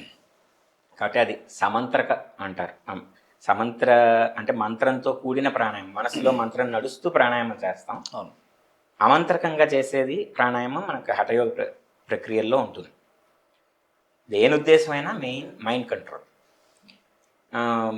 ఇది డైరెక్ట్గా మైండ్కి రిలేటెడ్. యాక్చువల్గా ప్రాణాయామం ప్రాణం అంటే it is not directly breath. ప్రాణం అంటే ప్రాణశక్తి వేరు. అది బ్రీత్ ద్వారా డైరెక్ట్గా మనం కంట్రోల్ చేయగలుగుతాం కాబట్టి బ్రీత్తో రిలేట్ చేసేసాం. అంటే ప్రాణ అనే దానికి రకరకాల అర్థాలు ఉన్నాయి. మన బాడీలో పంచప్రాణాలు అంటారు. ప్రాణవాయువు థొరాసిక్ రీజియన్లో ఉంటుంది, అపానవాయువు పెల్విక్ రీజియన్లో ఉంటుంది, వ్యానవాయువు మొత్తం బాడీ అంతా ఉంటుంది. ఇలా పంచప్రాణాలు ఒక్కొక్క, ఇప్పుడు కనురెప్పలు అవి చేసేవి మళ్ళీ సూక్ష్మ ప్రాణాలు అంటారు. నాగ, కూర్మ, కురుకల, దేవదత్త, ధనంజయ అని ఇలా రకరకాల విభాగాలు ఉన్నాయి. ఈ ప్రాణం వేరు, ప్రాణశక్తి వేరు. ఈ ప్రాణశక్తిని మనం ఆయామం అంటే రకరకాల అర్థాలు ఉన్నాయి. కంట్రోల్ చేయడం, లేకపోతే ఇలాంగేట్ చేయడం, ప్రొలాంగింగ్ అని కూడా వస్తుంది ఆయామం అంటే. వీటి ద్వారా ప్రాణాన్ని మనం ఒక గ్రిప్లోకి తెచ్చుకోవడం. ఓకే, ఈ ప్రాణం అనేది సటిల్ వైబ్రేషన్. అది మన మైండ్లో, ఇప్పుడు మైండ్ ఆలోచించాలి అంటే అదొక ఎనర్జీతోనే కదా ఆలోచించేది. ఆ ఎనర్జీ ప్రాణ. ఈ సటిల్ వైబ్రేషన్ని మనం కంట్రోల్ చేయగలిస్తే మైండ్ కూడా సటిల్ ఎనర్జీ, అది కూడా కంట్రోల్ అవుతుంది. అలా డైరెక్ట్ రిలేషన్ అన్నమాట. అందుకే ప్రాణాయామాది ప్రక్రియలు స్ట్రెస్కి, డిప్రెషన్స్లో ఉన్న వాళ్ళకి ట్రమెండస్గా హెల్ప్ చేస్తుంది అన్నమాట ప్రాణాయామం. ఓకే, పైగా ప్రాణశక్తిని కూడా పెంచుతుంది. ఇది యాస్ట్రల్గా ఇంకా చాలా డెప్త్ ఉంది దీనికి. నేను ఇప్పుడు చెప్పింది కాదు. ఫస్ట్ బయోలాజికల్గా తెలుసుకుందాం. ఓకే, కొంచెం ఎలాబొరేటెడ్ ఎక్స్ప్లెనేషన్ ఉంటుంది, బట్ దిస్ ఈజ్ రిలవెంట్. ఇప్పుడు అందరికీ తెలియాలి ఈ విషయం. బయోలాజికల్గా ఏమవుతుందంటే, మనకి లంగ్స్ కెపాసిటీ, లంగ్స్లో 3 లేయర్స్ ఉంటాయి. లోవర్ లేయర్ని ఫ్లోటింగ్ లేయర్ అంటారు, మిడిల్ లేయర్ని ట్రూ లేయర్, పైది ఫాల్స్ లేయర్ అంటారు. ఈ 3 లేయర్స్ కింద సెక్షన్స్ కింద డివైడ్ చేసుకుంటే మనం బ్రీదింగ్ ఇప్పుడు చేస్తున్న పద్ధతి ఎలా ఉందంటే మ్యాక్సిమం ట్రూ లేయర్కి దగ్గరికి కూడా సగం వెళ్తుంది, ఫాల్స్ లేయర్లోనే తిరుగుతుంది, అంటే సూపర్ఫిషియల్ బ్రీదింగ్స్ అంటారు. ఓకే. కానీ మనకి ఈ oxygen ends of the lungs వరకు వెళ్ళాలి. ఎందుకు వెళ్ళాలి, దానివల్ల యూజ్ ఏంటి, అసలు మెడికల్గా చెప్తున్నా నేను, ఇది ఇట్స్ నాట్ యోగిక్ స్క్రిప్చర్స్లో చెప్పింది కాదు, మెడికల్గానే మనకు చాలు, అది తెలిస్తేనే మనం రియలైజ్ అవుతాం ఏంటనే. మనకి లంగ్స్కి 4 litres capacity, 2 litres both the lungs accommodate చేయగలవు, టోటల్ 4 లీటర్స్ కెపాసిటీ అకామిడేట్ చేయగలవు ఆక్సిజన్. కానీ మనం ఇప్పుడు తీసుకుంటుంది నాట్ ఈవెన్ ½ లీటర్. ఎవ్రీ ఇన్హలేషన్లో ½ లీటర్ కూడా సరిగ్గా తీసుకోవట్లే మనం, పాపం దాంతోనే బతికేస్తున్నాం. ఓకే. అసలే మనకి చుట్టూ మొత్తం పొల్యూషన్, ఈ ఆక్సిజన్ దానిలో అవైలబిలిటీ ఇప్పుడు తగ్గిపోయింది, మాస్కులు పెట్టుకోమంటున్నారు, ఆక్సిజన్ మాస్క్. ఉన్న కొంచెం ఆక్సిజన్లో కూడా మనం పీల్చేది అంత తక్కువ, సూపర్ఫిషియల్గా తీసుకుంటున్నాం, దాంతో బతికేస్తున్నాం. అంటే పాపం బాడీ అడాప్ట్ చేసేసుకుంటుంది మనం చేసే దరిద్రాలన్నింటినీ అది సహిస్తుంది. అసలు ఎందుకు డీప్గా తీసుకోవడం వల్ల ఏం జరుగుతుందో తెలుసుకుంటే ఎంత ఇంపార్టెంట్ ప్రాణాయామం అనేది అర్థమవుతుంది. మనకి లంగ్ ఎండింగ్స్లో, అంటే ఈ ఫ్లోటింగ్ లేయర్ ఏదైతే అన్నానో అక్కడ ఆల్వియోలీ సాక్స్ అని ఉంటాయి, అంటే ద్రాక్ష గుత్తులాగా అక్కడ ఉంటాయి. ఈ ఆల్వియోలీ సాక్స్లో ఏం జరుగుతుందంటే, ఒక ద్రాక్ష గుత్తి ఊహించుకోండి, ఒక ద్రాక్ష. ఓకే. ఆ ద్రాక్ష పండుకి ఇటు నుంచి కొన్ని బ్రాంచెస్ వచ్చి ఒక ఆర్టరీ కింద ఫామ్ అయ్యి హార్ట్కి వెళ్తుంది. ఇటు నుంచి ఒక వీన్ వచ్చి బ్రాంచ్ అవుట్ అయ్యి ఒక గ్రేప్ని చుట్టుకుంటుంది. సో ఇక్కడ ఏం జరుగుతుంది ప్రక్రియ అంటే, మనకి ఈ ఆల్వియోలీ సాక్కి బ్రాంకై అంతా కనెక్ట్ అయి ఉంటుంది. మనం పీల్చే ఆక్సిజన్ ఈ బ్రాంకై నుంచి కిందకి వెళ్ళి ఈ ఆల్వియోలీ సాక్ అంటే ఒక గ్రేప్ వరకు వెళ్తుంది. ఈ గ్రేప్లో ఏం జరుగుతుంది, ఆక్సిజన్ వెళ్తుంది కదా, ఈ వీన్స్ నుంచి, వీన్స్ అంటే అర్థం ఏంటి, ఆర్టరీస్ అంటే అర్థం ఏంటి, ఫస్ట్ అది తెలుసుకోవాలి సార్. ఆర్టరీస్లో మనకి ప్యూర్ బ్లడ్ బాడీకి సర్క్యులేట్ అవుతుంది. ఓకే. వీన్స్ దగ్గరికి వచ్చేసరికి ఇంప్యూర్ బ్లడ్ కలెక్ట్ అయ్యి లంగ్స్కి వస్తుంది. లంగ్స్ నుంచి వెళ్ళి హార్ట్లోకి వెళ్ళి పంప్ అయ్యి బాడీకి సర్క్యులేట్ అయ్యేదాన్ని ఆర్టరీ, ప్యూర్ బ్లడ్ అంట. Pure blood. ఓకే. బాడీ మొత్తం తిరిగేసి సర్క్యులేట్ అయ్యి ఈ లంగ్స్కి తెచ్చే బ్లడ్ ఇంప్యూర్ బ్లడ్, అది వీన్స్ ద్వారా వస్తుంది. ఈ లంగ్స్ దగ్గరికి వచ్చి ప్యూర్ అయ్యి మళ్ళీ హార్ట్లోకి వెళ్తుంటుంది. ఇక్కడ ప్యూరిఫికేషన్ ఎలా జరుగుతుంది అంటే, అసలు ప్యూరిటీ అంటే ఏంటి, బ్లడ్ ప్యూరిటీ అంటే ఏంటి, ఇంప్యూరిటీ అంటే ఏంటి అనేది అర్థం చేసుకోవాలి. బ్లడ్ ప్యూరిటీ అంటే మనం ఒక బ్లడ్కి ఆక్సిజన్ కంటెంట్ ఎక్కువ ఉంటే అది ప్యూర్ బ్లడ్ అంటారు. ఓకే. ఎందుకు ప్యూర్ బ్లడ్ ఎలా హెల్ప్ఫుల్ అంటే, మన సెల్స్ బాడీలో trillions and trillions of cells ఉన్నాయి. Everything, even brain is made up of cells. ఆ సెల్స్ అన్నిటికీ తిండి ఏంటంటే ఆక్సిజన్. ఓకే. వాటికి ఎక్స్క్రీషన్, సెల్ ఎక్స్క్రీట్ చేసేది కార్బన్ డైఆక్సైడ్. ఓకే. సో ఈ ఆక్సిజన్ అనే తిండిని మనం ఈ బ్లడ్ ద్వారానే పంపిస్తాం. ఈ బ్లడ్డే ప్రతి సెల్ దగ్గరికి వెళ్ళి దాని ఆక్సిజన్, దాని ఆహారాన్ని దానికి ఇస్తుంది. అది ఎక్స్క్రీట్ చేసిన కార్బన్ డైఆక్సైడ్ని లోపలికి చేర్చుకుంటుంది. So at the end of total circulation ఈ ఆక్సిజన్ ఫుడ్ అంతా ఇచ్చేస్తుంది సెల్స్కి, వాటి ఎక్స్క్రిషన్ అంతా మలానంతా మోసుకొస్తుంది. ఓకే. లంగ్స్కి. ఇక్కడ మనం ప్రాపర్గా బ్రీత్ ఫ్లోటింగ్ లేయర్ వరకు, అంటే ఎండ్ ఆఫ్ ది లంగ్స్ వరకు మనం ఆక్సిజన్ ఇస్తే అక్కడ ఈ ప్రక్రియ ఎక్కువగా జరుగుతుంది. ఏది, ఆ గ్రేప్ గుత్తులో ఆక్సిజన్ ఉంటుంది, ఇటు నుంచి వచ్చిన వీన్స్లో నుంచి వచ్చిన కార్బన్ డైఆక్సైడ్ ఈ గ్రేప్ గుత్తులోకి వదులుతుంది. ఈ ఆక్సిజన్తో ఈ బ్లడ్లోకి మళ్ళీ ఇది ఇంజెక్ట్ చేసి పంపిస్తుంది. ఈ కార్బన్ డైఆక్సైడ్ మనం వదిలే గాలి నుంచి బయటకు వచ్చేస్తుంది. So that's how purification happens. ఇది మనం సూపర్ఫిషియల్ బ్రీతింగ్స్ వల్ల ఇక్కడిక్కడే ఆక్సిజన్ ఇస్తే అడుగుకి ఆ గ్రేప్ గుత్తులు ఆల్వియోలీ సాక్ వరకు వెళ్ళే ఆక్సిజన్ కంటెంట్ చాలా తక్కువ ఉంటుంది. ఓకే. ఇప్పుడు 100 కెపాసిటీ ఆక్సిజన్ని అది అకామిడేట్ చేయగలిస్తే ఒక గ్రేపు, మనం దానికి 10 or 12 ఇస్తున్నాం. చాలా తక్కువ. అంటే మనలో ఎక్కువ ఇంప్యూర్ బ్లడ్డే సర్క్యులేట్ అయిపోతుంది, అధిక శాతం. ప్యూరిటీ తక్కువ ప్యూరిఫై అవుతుంది. మెడికల్ సైన్స్లో కూడా ఈ ఇంప్యూరిటీ ఎక్కువ తిరగడాన్ని అది కూడా టాక్సిన్ కింద కన్సిడర్ చేస్తారు. దానివల్ల ఎన్నో జబ్బులు వస్తాయి. పైగా మనకి brain takes up 30% of energy. Okay. మొత్తం బాడీ ఎనర్జీలో 30% బ్రెయినే తీసుకుంటుంది. అందులో ఇప్పుడు జాబ్స్ అన్ని బ్రెయిన్ రిలేటెడ్, అంతే. ఫిజికల్గా ఏం లేదు. లేదు. ఇంత బ్రెయిన్ వాడుతూ, అందుకే అది అయ్యేసరికి చూడండి వేలాడిపోతుంది, ఇంటికి వచ్చి పడిపోవడమే. అవును. ఏది చేయడానికి ఉండదు, ఏదైనా సమస్య వస్తే తట్టుకునే శక్తి ఉండదు, స్ట్రెస్ మేనేజ్మెంట్ శక్తి ఉండదు. ఎందుకంటే ఆక్సిజన్ లేదు, సెల్స్ వాటి తిండి సరిగ్గా అందట్లా, దట్ బీయింగ్ స్టార్వ్డ్. ఆ స్టార్వ్ అవుతూ ఉంటే అవి ఎంతకన్నా అవుట్పుట్ ఇస్తాయి. అవును. దానివల్ల బీపీలు ఎక్కువైపోతున్నాయి, health issues, sugar issues, stress ఎక్కువైపోవడం వల్ల షుగర్, థైరాయిడ్ ఇష్యూస్, గ్లాండ్స్ అన్నీ డిస్టర్బ్ అవుతున్నాయి. సో ఇదంతటికీ కారణం ఆక్సిజన్ మనం డీప్గా అందించకపోవడం.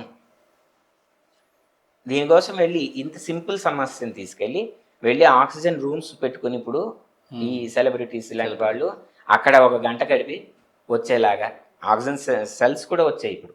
వెళ్ళి అక్కడ ఆక్సిజన్ సింపుల్ ప్రాణాయామం చేయండి చాలు. మీ ఇప్పుడు ఊరికే ప్రతిదీ ఇలాగ మార్చుకోక్కర్లే. చాలా మంచి రిలేషన్, ఎంత మంచి రిలేషన్ చెప్పారంటే మీరు. ఇప్పుడు బ్రెయిన్ 30% వాడుతుందని చెప్తున్నారు మొత్తం ఎనర్జీలో. అలాంటి బ్రెయిన్ని మనం అందంగా హ్యాపీగా కాపాడుకునే ప్రయత్నం ఒక సింపుల్ ప్రాణాయామంతో మనం చేయొచ్చని మీరు చెప్పారు. సో దాన్ని ఇంకొక విషయం దీనిలో ఎక్స్టెన్షన్ ఏంటంటే, అంటే ఇంకా దానిలోనే కొంత చెప్పాల్సింది. Yes please. ఇప్పుడు మనం ఒక టైంలో చదువుదాం అని చెప్పి బుక్ పట్టుకుంటాం, ఆవలింతలు వస్తాయి. కరెక్ట్. ఆవలింత అనేది it is brains indication, brains మనకు చూపించడం అనమాట, నాకు ఆక్సిజన్ కావాలి అని. ఓకే. మెడికల్గా ఎస్ బ్రెయిన్ చెప్తుంది, ఆవలించడం వల్ల బ్రెయిన్ చెప్తుంది నాకు ఎక్కువ స్ట్రెయిన్ అవుతున్నాను, నాకు ఇంకా ఆక్సిజన్ ఎక్కువ ఇవ్వు, శక్తి ఉంటేనే నేను చదవగలుస్తా అని. యాక్చువల్గా బుక్ పట్టుకుని చదువుతూ పడుకోవడం అనేది ఒక అలవాటు. ఓకే. అది ఎందుకు పడుకుంటున్నాం అనేది ఎవరికి అర్థం కావట్లేదు, అది బ్రెయిన్కి ఎనర్జీ లేక. సో ఇప్పుడు మెయిన్ థింగ్ ఏంటంటే ఆక్సిజన్ ఎక్కువ అందుతున్న కొద్దీ పర్సెప్షన్ మారుతుంది. ఇది ఒకటి కూడా చెప్పాలి మనకి. ఇప్పుడు చూసే విధానం, ఇప్పుడు పిల్లలు ఉన్నారు, లేకపోతే పెళ్ళిళ్ళు అయ్యి ఇప్పుడు ఏంటవుతుందంటే చిన్న చిన్న వాటికి టాలరెన్స్ ఉండట్లేదు. ఫర్బేర్ చేయలేకపోతున్నారు, ఎండ్యూర్ చేయలేకపోతున్నారు రిలేషన్స్ని. ఎందుకు ఇవన్నీ జరుగుతున్నాయంటే పర్సెప్షన్ సన్నగిలిపోతుంది, ఓపిక సన్నగిలిపోతాం, బ్రెయిన్ కెపాసిటీ ఉండట్లేదా. ఎందుకు ఇదంతా జరుగుతుంది?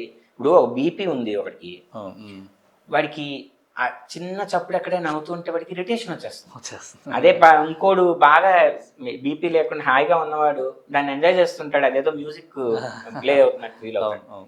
ఎంత పర్సెప్షన్లో డిఫరెన్స్ ఉంది. ఈ మనస్సుకి శక్తి తగ్గుతున్న కొద్దీ అన్నీ అలజడిగానే కనిపిస్తాయి, అన్నీ స్ట్రెస్ఫుల్గానే కనిపిస్తాయి. లైఫ్ ఒక కెయాటిక్ దీనిలాగా తయారయ్యి సూసైడ్స్ నిమిషంలో చేసేసుకుంటున్నారు, డివోర్స్లు నిమిషంలో తీసేసుకుంటున్నారు. మొత్తం పిల్లలు ఒక మార్క్ తగ్గేసరికి సూసైడ్, గేమ్ లాగేసుకుంటే సూసైడ్ చేసుకుంటున్నారు. ఇదంతా ఎందుకు అవుతుందంటే వీక్ మైండ్స్ ఎందుకు ఉంటున్నాయంటే ఆక్సిజన్ అని చెప్తే ఎవరైనా నమ్మరు, కానీ ఇది జరిగే ప్రక్రియ. రూట్ కాజే ఆక్సిజన్ కంటెంట్ ఎక్కువ ఉంటే మైండ్ స్ట్రాంగ్గా ఉంటుంది, పర్సెప్షన్ మారిపోతుంది. నువ్వు ఏదైనా సమస్య వస్తే దాన్ని చూసే విధానం మారిపోతుంది, దాన్ని డీలింగే మారిపోతుంది. మీరు అన్నది కరెక్టే సార్. ఎందుకంటే బాగా స్ట్రెస్ఫుల్గా ఉన్నప్పుడు ఆఫీస్ నుంచి బయటకు వచ్చి, అంటే ఇప్పుడున్న కల్చర్లో బయటకు వచ్చి సిగరెట్ తాగి హ్యాపీగా బయటకు వెళ్తున్నారు అంటే వాడు ఆక్సిజన్ పీల్చుకునే బదులు సిగరెట్ పీల్చుకున్నారు. అది దాని గురించి చెప్పట్లే. కాస్త అలా బయట గార్డెన్లో తిరిగితే ఒక 10 నిమిషాలు ఆలోచన విధానం మారుతుంది. అంతకు ముందర వరకు ఏదో సమస్య మీద ఇబ్బంది పడుతున్నాడు ఆఫీస్లో కానీ ఇంట్లో కానీ, కాస్త రిలాక్సేషన్ దొరుకుతుంది. అందుకనే పొద్దున్నేనో సాయంత్రం పార్క్కి వెళ్ళి కాస్త 4 అడుగులు వేస్తే చాలు, ఇంకేం అవసరం లేదు అని పెద్దవాళ్ళు చెప్పి ఉంటారు. అందుకనే రిఫ్రెష్ అయిపోతారు. ఎస్ ఎందుకంటే అక్కడ చెట్లు వాటన్నిటిలో ప్రాణశక్తి విపరీతం. అవును. ఇప్పటి వరకు నేను మెడికల్ యాంగిల్లో చెప్పాను. మెడికల్ యాంగిల్లోనే మనకి ప్రాణాయామ ఇంత ఇది అని తెలుసు. ఇప్పుడు సొసైటీకి పర్ఫెక్ట్ రిలవెన్స్ ఉన్న సబ్జెక్ట్ అది. దీనిలో యాక్చువల్గా యోగ శాస్త్రం ప్రకారం వేరే ప్రక్రియలు కూడా ఉన్నాయి. సరే, మనో కంట్రోల్ ఒకటి, మనసు కంట్రోల్ చేయడం ఒకటి. దీనిలో ప్రాణాయామాల్లో చాలా రకాలు ఉన్నాయి. మనం ఇప్పుడు యోగపరంగా మాట్లాడుకుంటే ప్రాణ అపానాలు ఇవన్నీ వస్తాయి, పంచప్రాణాలు వస్తాయి. వీటిలో మెయిన్ 2 ప్రాణవాయువు అపానవాయువు చెప్తాను దాని గురించి. అపానవాయువు అనేది నావల్ పాయింట్కి బిలో ఉంటుంది. మనం కింద కూర్చుని లేవాలన్నా, మనకి మలమూత్రాదులు చేయాలన్నా, ఆ ఫోర్స్ కిందకి రావాలన్నా, వీటన్నిటిని మనం కూర్చుని మొబిలిటీ, మన లెగ్ మొబిలిటీకి కానీ వీటన్నిటికీ అపానవాయువు హెల్ప్ చేస్తుంది. అది ఉండాలి లోపల. ప్రాణవాయువు అనేది నావల్ పాయింట్ పైన ఉంటుంది, ఈ థొరాసిక్ పార్ట్ అంటారు. ఇది మన హార్ట్ని, లంగ్స్ని వీటన్నిటిని ఆర్గనైజ్ చేస్తుంది. సో మన యోగ ప్రక్రియలో ఈ ప్రాణ అపానాలకి మధ్యలో సమాన వాయువు అని ఉంటుంది. అది అడ్డనమాట. యాక్చువల్గా ఇట్స్ ఏ షీల్డ్. ఓకే. మనల్ని ఈ ప్లేన్లో, హ్యూమన్ ప్లేన్ ఆఫ్ కాన్షియస్నెస్లో ఉంచడానికి అది కారణం. ఓకే. యోగ స్టేజ్కి ఎదగాలనుకునే వాళ్ళు ఈ అపానవాయు మూలబంధ, ఉడ్యాన బంధాలు యూస్ చేసుకుని పైకి పుష్ చేస్తారు. ఓకే. అంటే వాటిలో డెప్త్కి వెళ్ళను, మీకు జనరలైజ్ ఎగ్జాంపుల్. జాలంధర బంధాతో ప్రాణవాయువుని కిందకి పుష్ చేస్తారు. ఈ రెండు మధ్యలో ఆ సమాన వాయువుని చీల్చుకొని ఈ రెండు కలుస్తాయి, ప్రాణ అపానాలు కలుస్తాయి. ఆ కరెక్ట్గా కలిసిన పార్ట్లో విపరీతమైన హీట్ జనరేట్ అవుతుంది. అంటే ట్రెమెండస్ హీట్ అనమాట. అది తట్టుకోవడానికి యాక్చువల్ హఠయోగులు, అంటే ఇదంతా మనం చేయించాం జనరల్ సొసైటీలో, ఇంత ప్రక్రియల్లోకి వెళ్ళాం మనం. ఇప్పుడు నేను ఇందాక మెడికల్గా చెప్పిన యాంగిల్లోంచే వెళ్తాం. ఇది యోగిక్ సైన్స్ అంటే తెలియాలి కదా అని చెప్తున్నాను. ఈ రెండు కలయికలో tremendous amount of energy generate అయ్యి ఆ హీట్ని తట్టుకోవడానికి వాళ్ళు చాలా డైటరీ రెస్ట్రిక్షన్స్, నీళ్ళలో మునిగి తేలుతారు, అసలు బటర్ మిల్క్లు తీసుకుంటారు, చాలా ఉన్నాయి వాటి రెస్ట్రిక్షన్స్. అంత రెస్ట్రిక్షన్స్లో చేస్తేనే ఆ హీట్ని తట్టుకోగలరు. ఓకే. ఎందుకు అంత హీట్ జనరేట్ అయితే ఏంటి ఉపయోగం అంటే, అది వెళ్ళి కుండలిని శక్తిని మన మూలాధార చక్రంలో 3.5 inches సర్పెంట్ పడుకుంటే ఎలా ఉంటుందో అలా ఉంటుందంట. ఓకే. అది ఎప్పటి నుంచో కొన్ని జన్మలుగా అది సుప్తావస్థలో ఉందంటారు, అంటే స్లీపింగ్ స్టేజ్, డీప్ స్లీప్ స్టేజ్లో ఉంది. అది డీప్ స్లీప్ స్టేజ్లో ఉంటేనే దాని నుంచి వచ్చిన శక్తితో మనం నడిపేస్తున్నాం బండి. దాన్ని ప్రొవోక్ చేయాలి. ప్రొవోక్ చేయాలంటే ఇప్పుడు మనం పావుని పడుకున్న దాన్ని ప్రొవోక్ చేయాలంటే ఒక గుణపం పెట్టో ఏదో పెట్టి పొడుస్తాం. అలాగా దీన్ని ప్రొవోక్ చేయాలంటే హీట్తో ప్రొవోక్ చేస్తారు. ఈ రెండిటి కలయిక వలన వచ్చిన ఆ ట్రెమెండస్ హీట్ని ఆ కుండలిని వైపు డైవర్ట్ చేసి దాన్ని స్టిమ్యులేట్ చేస్తారు. ఓకే. అచ్చా. స్టిమ్యులేట్ చేయడం వరకు ఒక పార్ట్, అది రైజ్ అయ్యాక దాన్ని ఎటు డైవర్ట్ చేయాలనేది మళ్ళీ అదొక పెద్ద సైన్స్. ఓకే. మనకి 3 నాడీలు ఉంటాయి, అంటే 72,000 నర్వ్స్ ఉన్నాయి, అంటే యాస్ట్రల్ నర్వ్స్ ఉన్నాయని చెప్తారు. దానిలో 3 ప్రధానమైనవి. ఇడానాడి అంటే ఎడమ సైడ్ నుంచి వెళ్తుంది, ఇక్కడ కలిసి ఇక్కడ 3 కలిసి ఇక్కడ మెర్జ్ అయిపోతాయి. పింగళా నాడి అంటే సూర్యనాడి అంటారు, అది రైట్ సైడ్ నుంచి ఫ్లో అవుతుంది. ఓకే. సుషుమ్నా నాడి అనేది సెంట్రల్ నర్వ్ మధ్యలో. ఆ సెంట్రల్ నర్వ్ అన్లెస్ అంటిల్ యోగి కుండల్ని రైజ్ చేసి క్లెన్జింగ్ టెక్నిక్స్, అంటే యోగా అంతా క్లెన్జింగ్ టెక్నికే, క్లెన్జింగ్ టెక్నిక్స్ అన్నీ వాడు ఉపయోగిస్తే కానీ ఆ సుషుమ్నా నర్వ్ ఓపెన్ అవ్వదు. ఓకే. ఎప్పుడూ అది క్లోజ్డ్గానే ఉంటుంది. అది ఓపెన్ అవ్వాలంటే ఈ ప్రాణాపానాలు కలవాలి, ఈ ప్రొవోక్ చేయాలి కుండలిని. ప్రాణాయామం ద్వారా ఆ సుషుమ్నా ఓపెన్ అయినప్పుడు ఆ కుండలిని రైజ్ చేసి కరెక్ట్గా ఆ కుండలిలో ఆ సుషుమ్నా నాడిలో ప్రవేశపెడతారు. డైరెక్ట్గా ఆ సుషుమ్నా నాడి ద్వారా పైకి రావాలి. అది కనుక రాంగ్ ఛానల్స్లోకి వెళ్తే ఎలా అయితే మనకి లీదల్ అనమాట. అంటే ఇప్పుడు మనకి ఎలక్ట్రిసిటీ, మనకి ఎలక్ట్రిక్ డిపార్ట్మెంట్లో కనుక జనరేషన్ దగ్గర ప్రొడ్యూస్ అయినది యాజ్ ఇట్ ఈజ్ వైర్లలోకి వదిలేసి మన ఇంట్లోకి వదిలేసారు అనుకోండి, ఏమవుతుంది? మొత్తం భస్మం. దాన్ని ఇన్సులేట్ చేసి ప్రాపర్ ట్రాన్స్ఫార్మర్స్ ద్వారా ఆ వోల్టేజ్ని తగ్గించి కంట్రోల్డ్ కండిషన్స్లో ఇన్సులేటెడ్ వైర్స్ ద్వారా మనకు చాలా కొంచెమే వస్తుంది, దాంతో మనం ఇల్లు నడిపేస్తాం. అంత హెల్ప్ఫుల్, అంత డిస్ట్రక్టివ్ కూడా ఇఫ్ రాంగ్లీ యూజ్. ఇది కూడా అంతే, అంత ట్రెమెండస్ ఎనర్జీ. అది కనుక సుషుమ్నా నాడిలో కాకుండా అదర్ ఛానల్స్లోకి వెళ్ళిపోతే పిచ్చివాళ్ళు అయిపోతారు, పర్వర్టెడ్గా తయారవుతారు, సైకలాజికల్ ఇష్యూస్ వస్తాయి, కాలు చేతులు పారాలసిస్లు వస్తాయి, చాలా రాంగ్ అవుతాయి. అందుకని ఆ స్టేజ్లోకి వెళ్ళే ప్రాణాయామం చెయ్యాలి అంటే ఒక త్రికాల జ్ఞానం, ఒక గురువు ఉండాలి, వాళ్ళు ఎటు ఫ్లో అవుతుంది, ఎలా కంట్రోల్ చేయాలి అన్నీ తెలిసి ఉండాలి, టెక్నికల్గా తెలిసి ఉండాలి, దివ్య దృష్టి ఉండి బాబా లాంటి గురువులు ఉండాలి. అంతే తప్ప అది చేయలేం. ఈవెన్ రామకృష్ణ పరమహంస దగ్గర అలాంటి సాధకులు వస్తే వాళ్ళ చేత అది మాన్పించేస్తారు. వద్దు ఇది దీనివల్ల వీడు పిచ్చివాడు అయిపోతాడని చెప్పి వాడి చేత మాన్పించేస్తే వాడు వెళ్ళి వాడు వేరే సాధన చేసుకుని నిజంగానే పిచ్చివాడే వాళ్ళ మీద తిరుగుతాడు. సో ఇది చాలా ఇంపార్టెంట్ అది. అంటే అంత డెప్త్కి వెళ్ళే స్థాయి మనకు లేదు. మహాగురువులే చెప్పాలి, మీకు యాక్చువల్ సైన్స్ చెప్పాలి కదా అని. ఈ ప్రాణాయామం ఏం చేస్తుందంటే, మనం సింపుల్ నాడీ శుద్ధి ప్రాణాయామం తీసుకుందాం. లెఫ్ట్ నాస్ట్రిల్ నుంచి పీలుస్తాం, హోల్డ్ చేస్తాం, రైట్ నాస్ట్రిల్ నుంచి వదులుతాం, మళ్ళీ రైట్ నుంచి పీలుస్తాం, హోల్డ్ చేస్తాం, లెఫ్ట్ నుంచి వదులుతాం. ఎందుకు ఈ లెఫ్ట్ రైట్ అంటే, ఇడానాడి చెప్పాను కదా, అవును, అది పింగళానాడి. మనకి కావాలంటే మీరు అబ్జర్వ్ చేయండి, ఎందుకు ఇడానాడి పింగళానాడి మీద అంత పట్టించానంటే, సూర్యనాడి చంద్రనాడి అంటారు వాటిని. ఓకే. హఠయోగం అనేది ఈ 2 నాడీల మీదే వెళ్తుంది. హ అంటే సూర్యనాడి, ఠ అంటే చంద్రనాడి. ఓకే.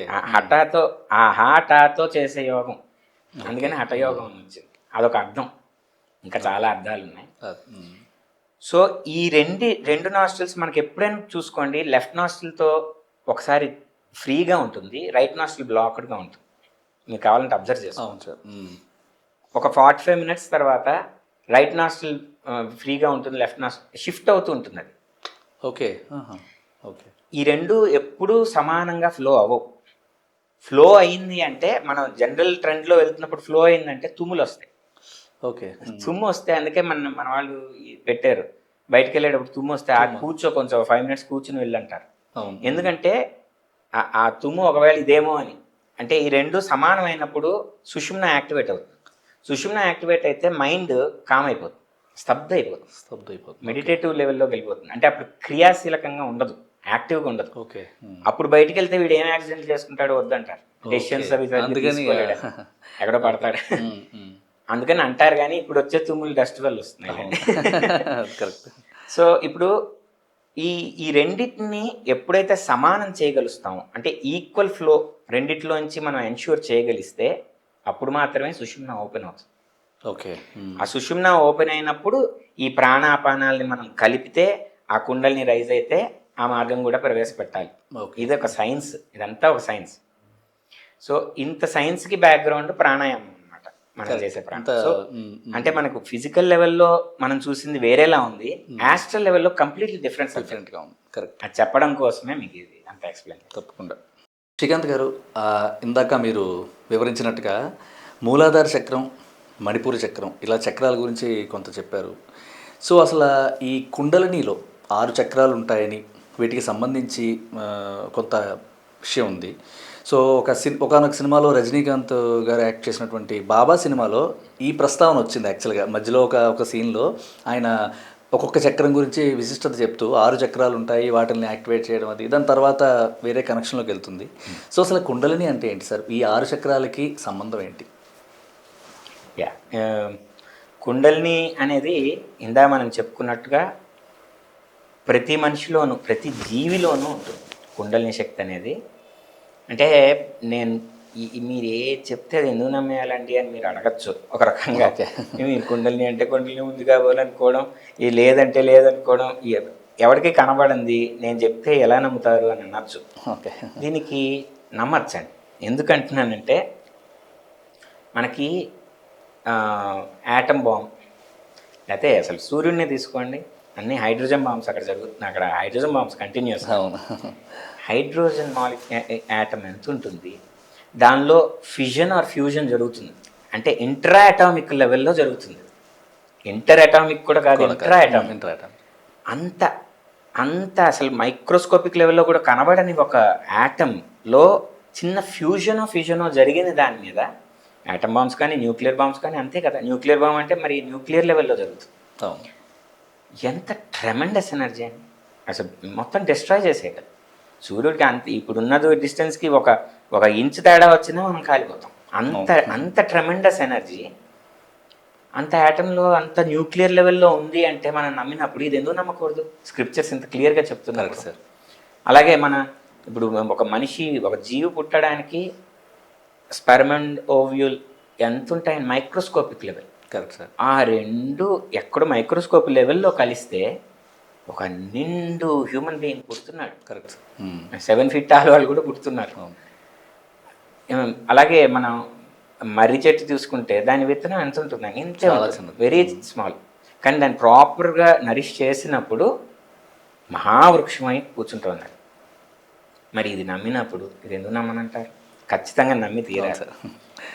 సో ఈ కుండల్ని అనేది ప్రతి జీవిలోనూ అది it's something like an encapsulated form of energy అనమాట. షార్టెస్ట్ ఫామ్లో యూనివర్సల్ ఎనర్జీ అంతా అక్కడ ఎన్కాప్సులేట్ చేసి పెట్టారు భగవంతుడు. కరెక్ట్. ఇది మన శాస్త్రం చెప్పేది అది. సో ఈ కుండల్ని అనేది అదేంటంటే ఎప్పుడు అది ఇండికేటివ్, సింబాలిక్, అది నిజంగా సర్పెంట్ కాదు అది.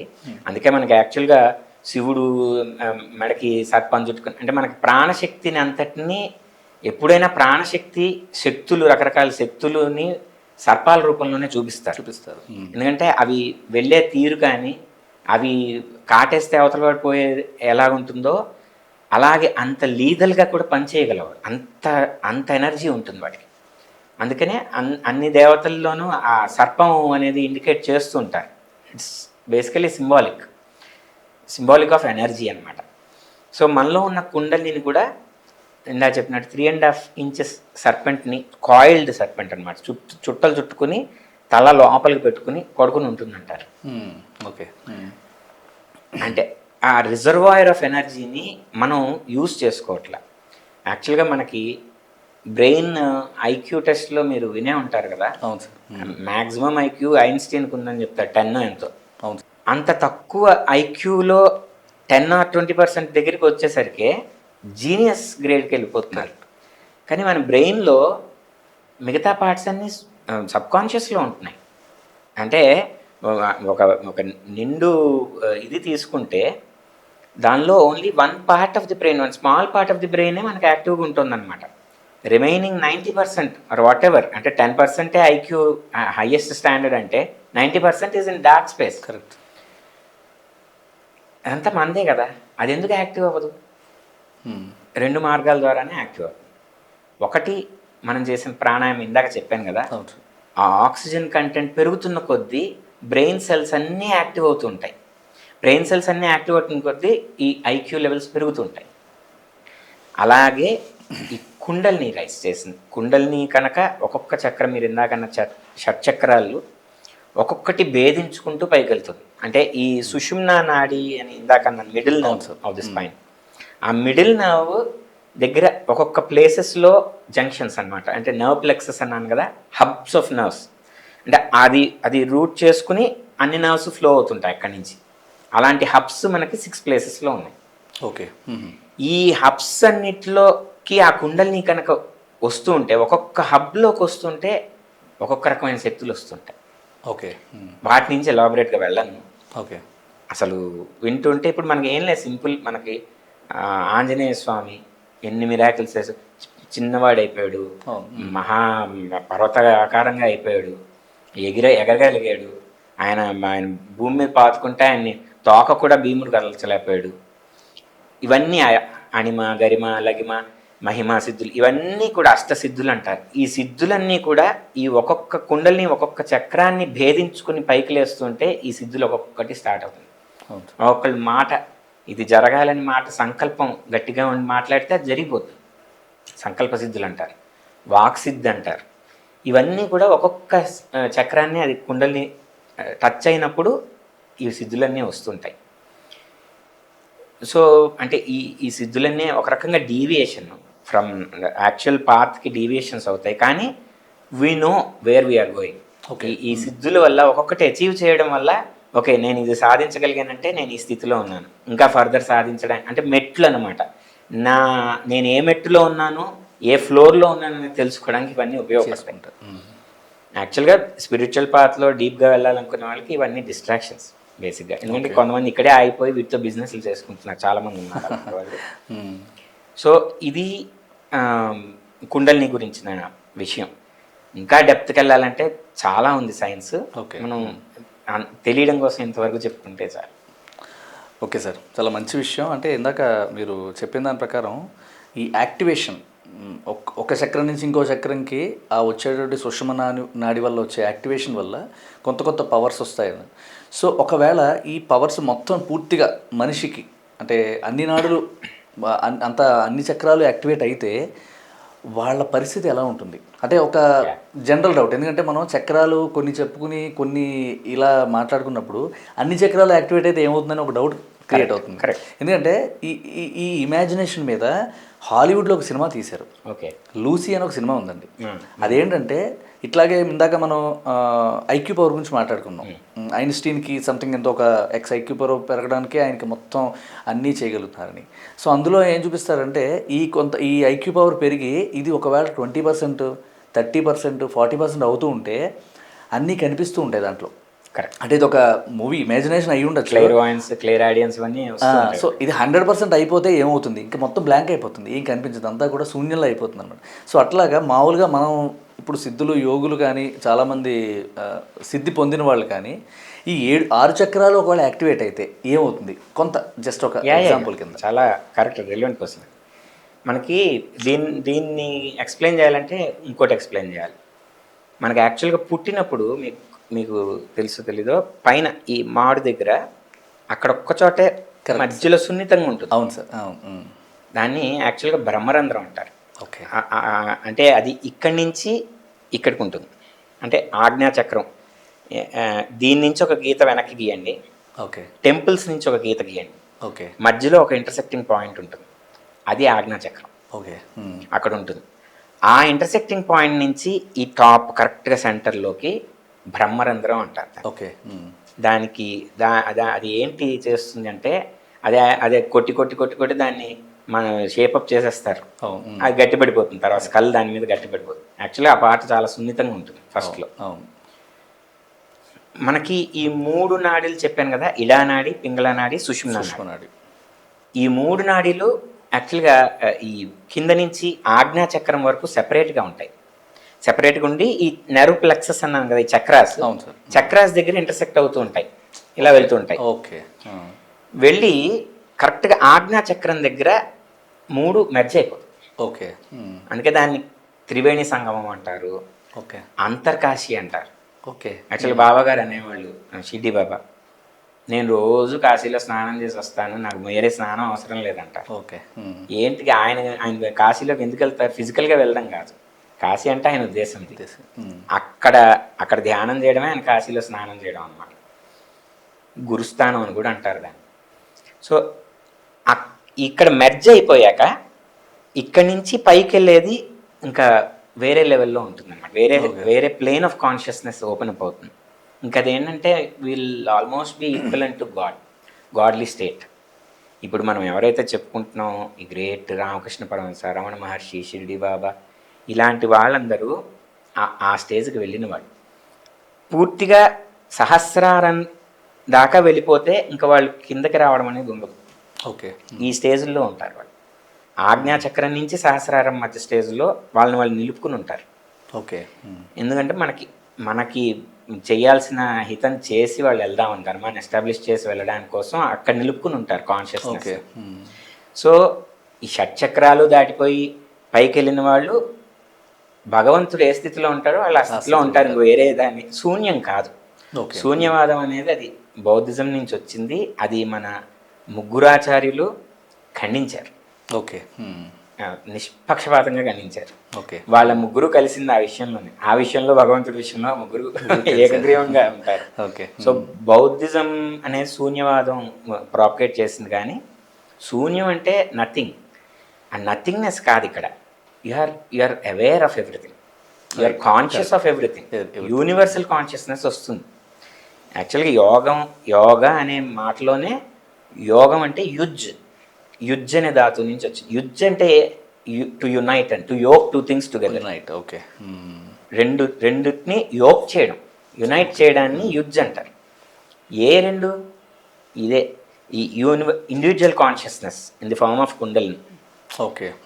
ఇది వెళ్ళి యూనివర్సల్ కాన్షియస్నెస్తో కలిసిపోవడాన్ని యోగం అంటారు.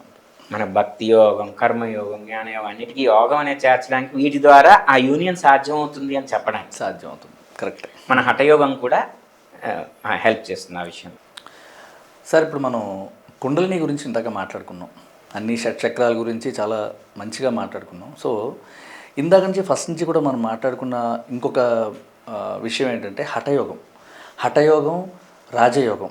రాజయోగం, హఠయోగం రెండూ కలిసే ఉంటాయని మనం మొదట్లో మాట్లాడుకున్నాం, తర్వాత చాలా చోట్ల వచ్చింది. అసలు హఠయోగ ప్రాముఖ్యత ఏంటి? ఫస్ట్ దాని ప్రాముఖ్యత ఏంటి తెలియాలంటే అసలు ఈ యోగం అనేది ఎక్కడ ఫిట్ ఇన్ అవుతుంది మన ధర్మంలో అనేది మనం అర్థం చేసుకోవాలి. యోగం అనేది మనకి దర్శన శాస్త్రాలని ఉన్నాయి. ఓకే. షడ్ దర్శనాలు ఉన్నాయి, షట్చక్రాలలాగా షడ్ దర్శన శాస్త్రాలు ఉన్నాయి. న్యాయశాస్త్రం, వైశేషికం, మీమాంసంలో 2 రకాలు, ఉత్తర మీమాంస, పూర్వ మీమాంస, సాంఖ్య, యోగం. సో ఈ షడ్ దర్శనాల్లో యోగం అనేది ఒక దర్శనం. ఇప్పుడు కొత్తగా భగవద్గీతను దర్శనం చేశారు, బుద్ధిజాన్ని కూడా ఒక దర్శనం చేశారు. మన శాస్త్రాల పరంగా ఈ షడ్ దర్శనాలు. ఇప్పుడు మీరే చెప్తురు కానీ దర్శనం అంటే అర్థం ఏంటండి? మనం చూడడం, వెళ్ళి దైవ దర్శనం. అంతేగాని చూస్తున్నారు కదా, అందరూ చూస్తున్నారు, ఎవరు చూడట్లేదు, జంతువులు కూడా చూస్తున్నారు. దానికోసం ఇన్ని శాస్త్రాలు, ఇంత గొడవ అవసరం? దానికి యోగా పోస్చర్స్కి సంబంధం ఏంటండి అని మీరు అడగచ్చు.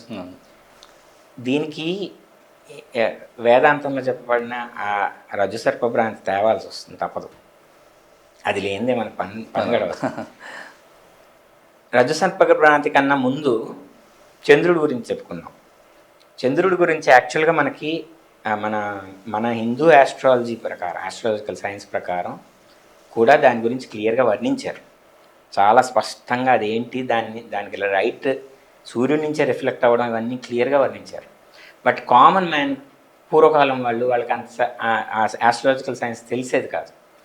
వాళ్ళు ఆకాశం చూసి చంద్రుడిని చూసినప్పుడు రకరకాల కథలు వెళ్ళేవాళ్ళు.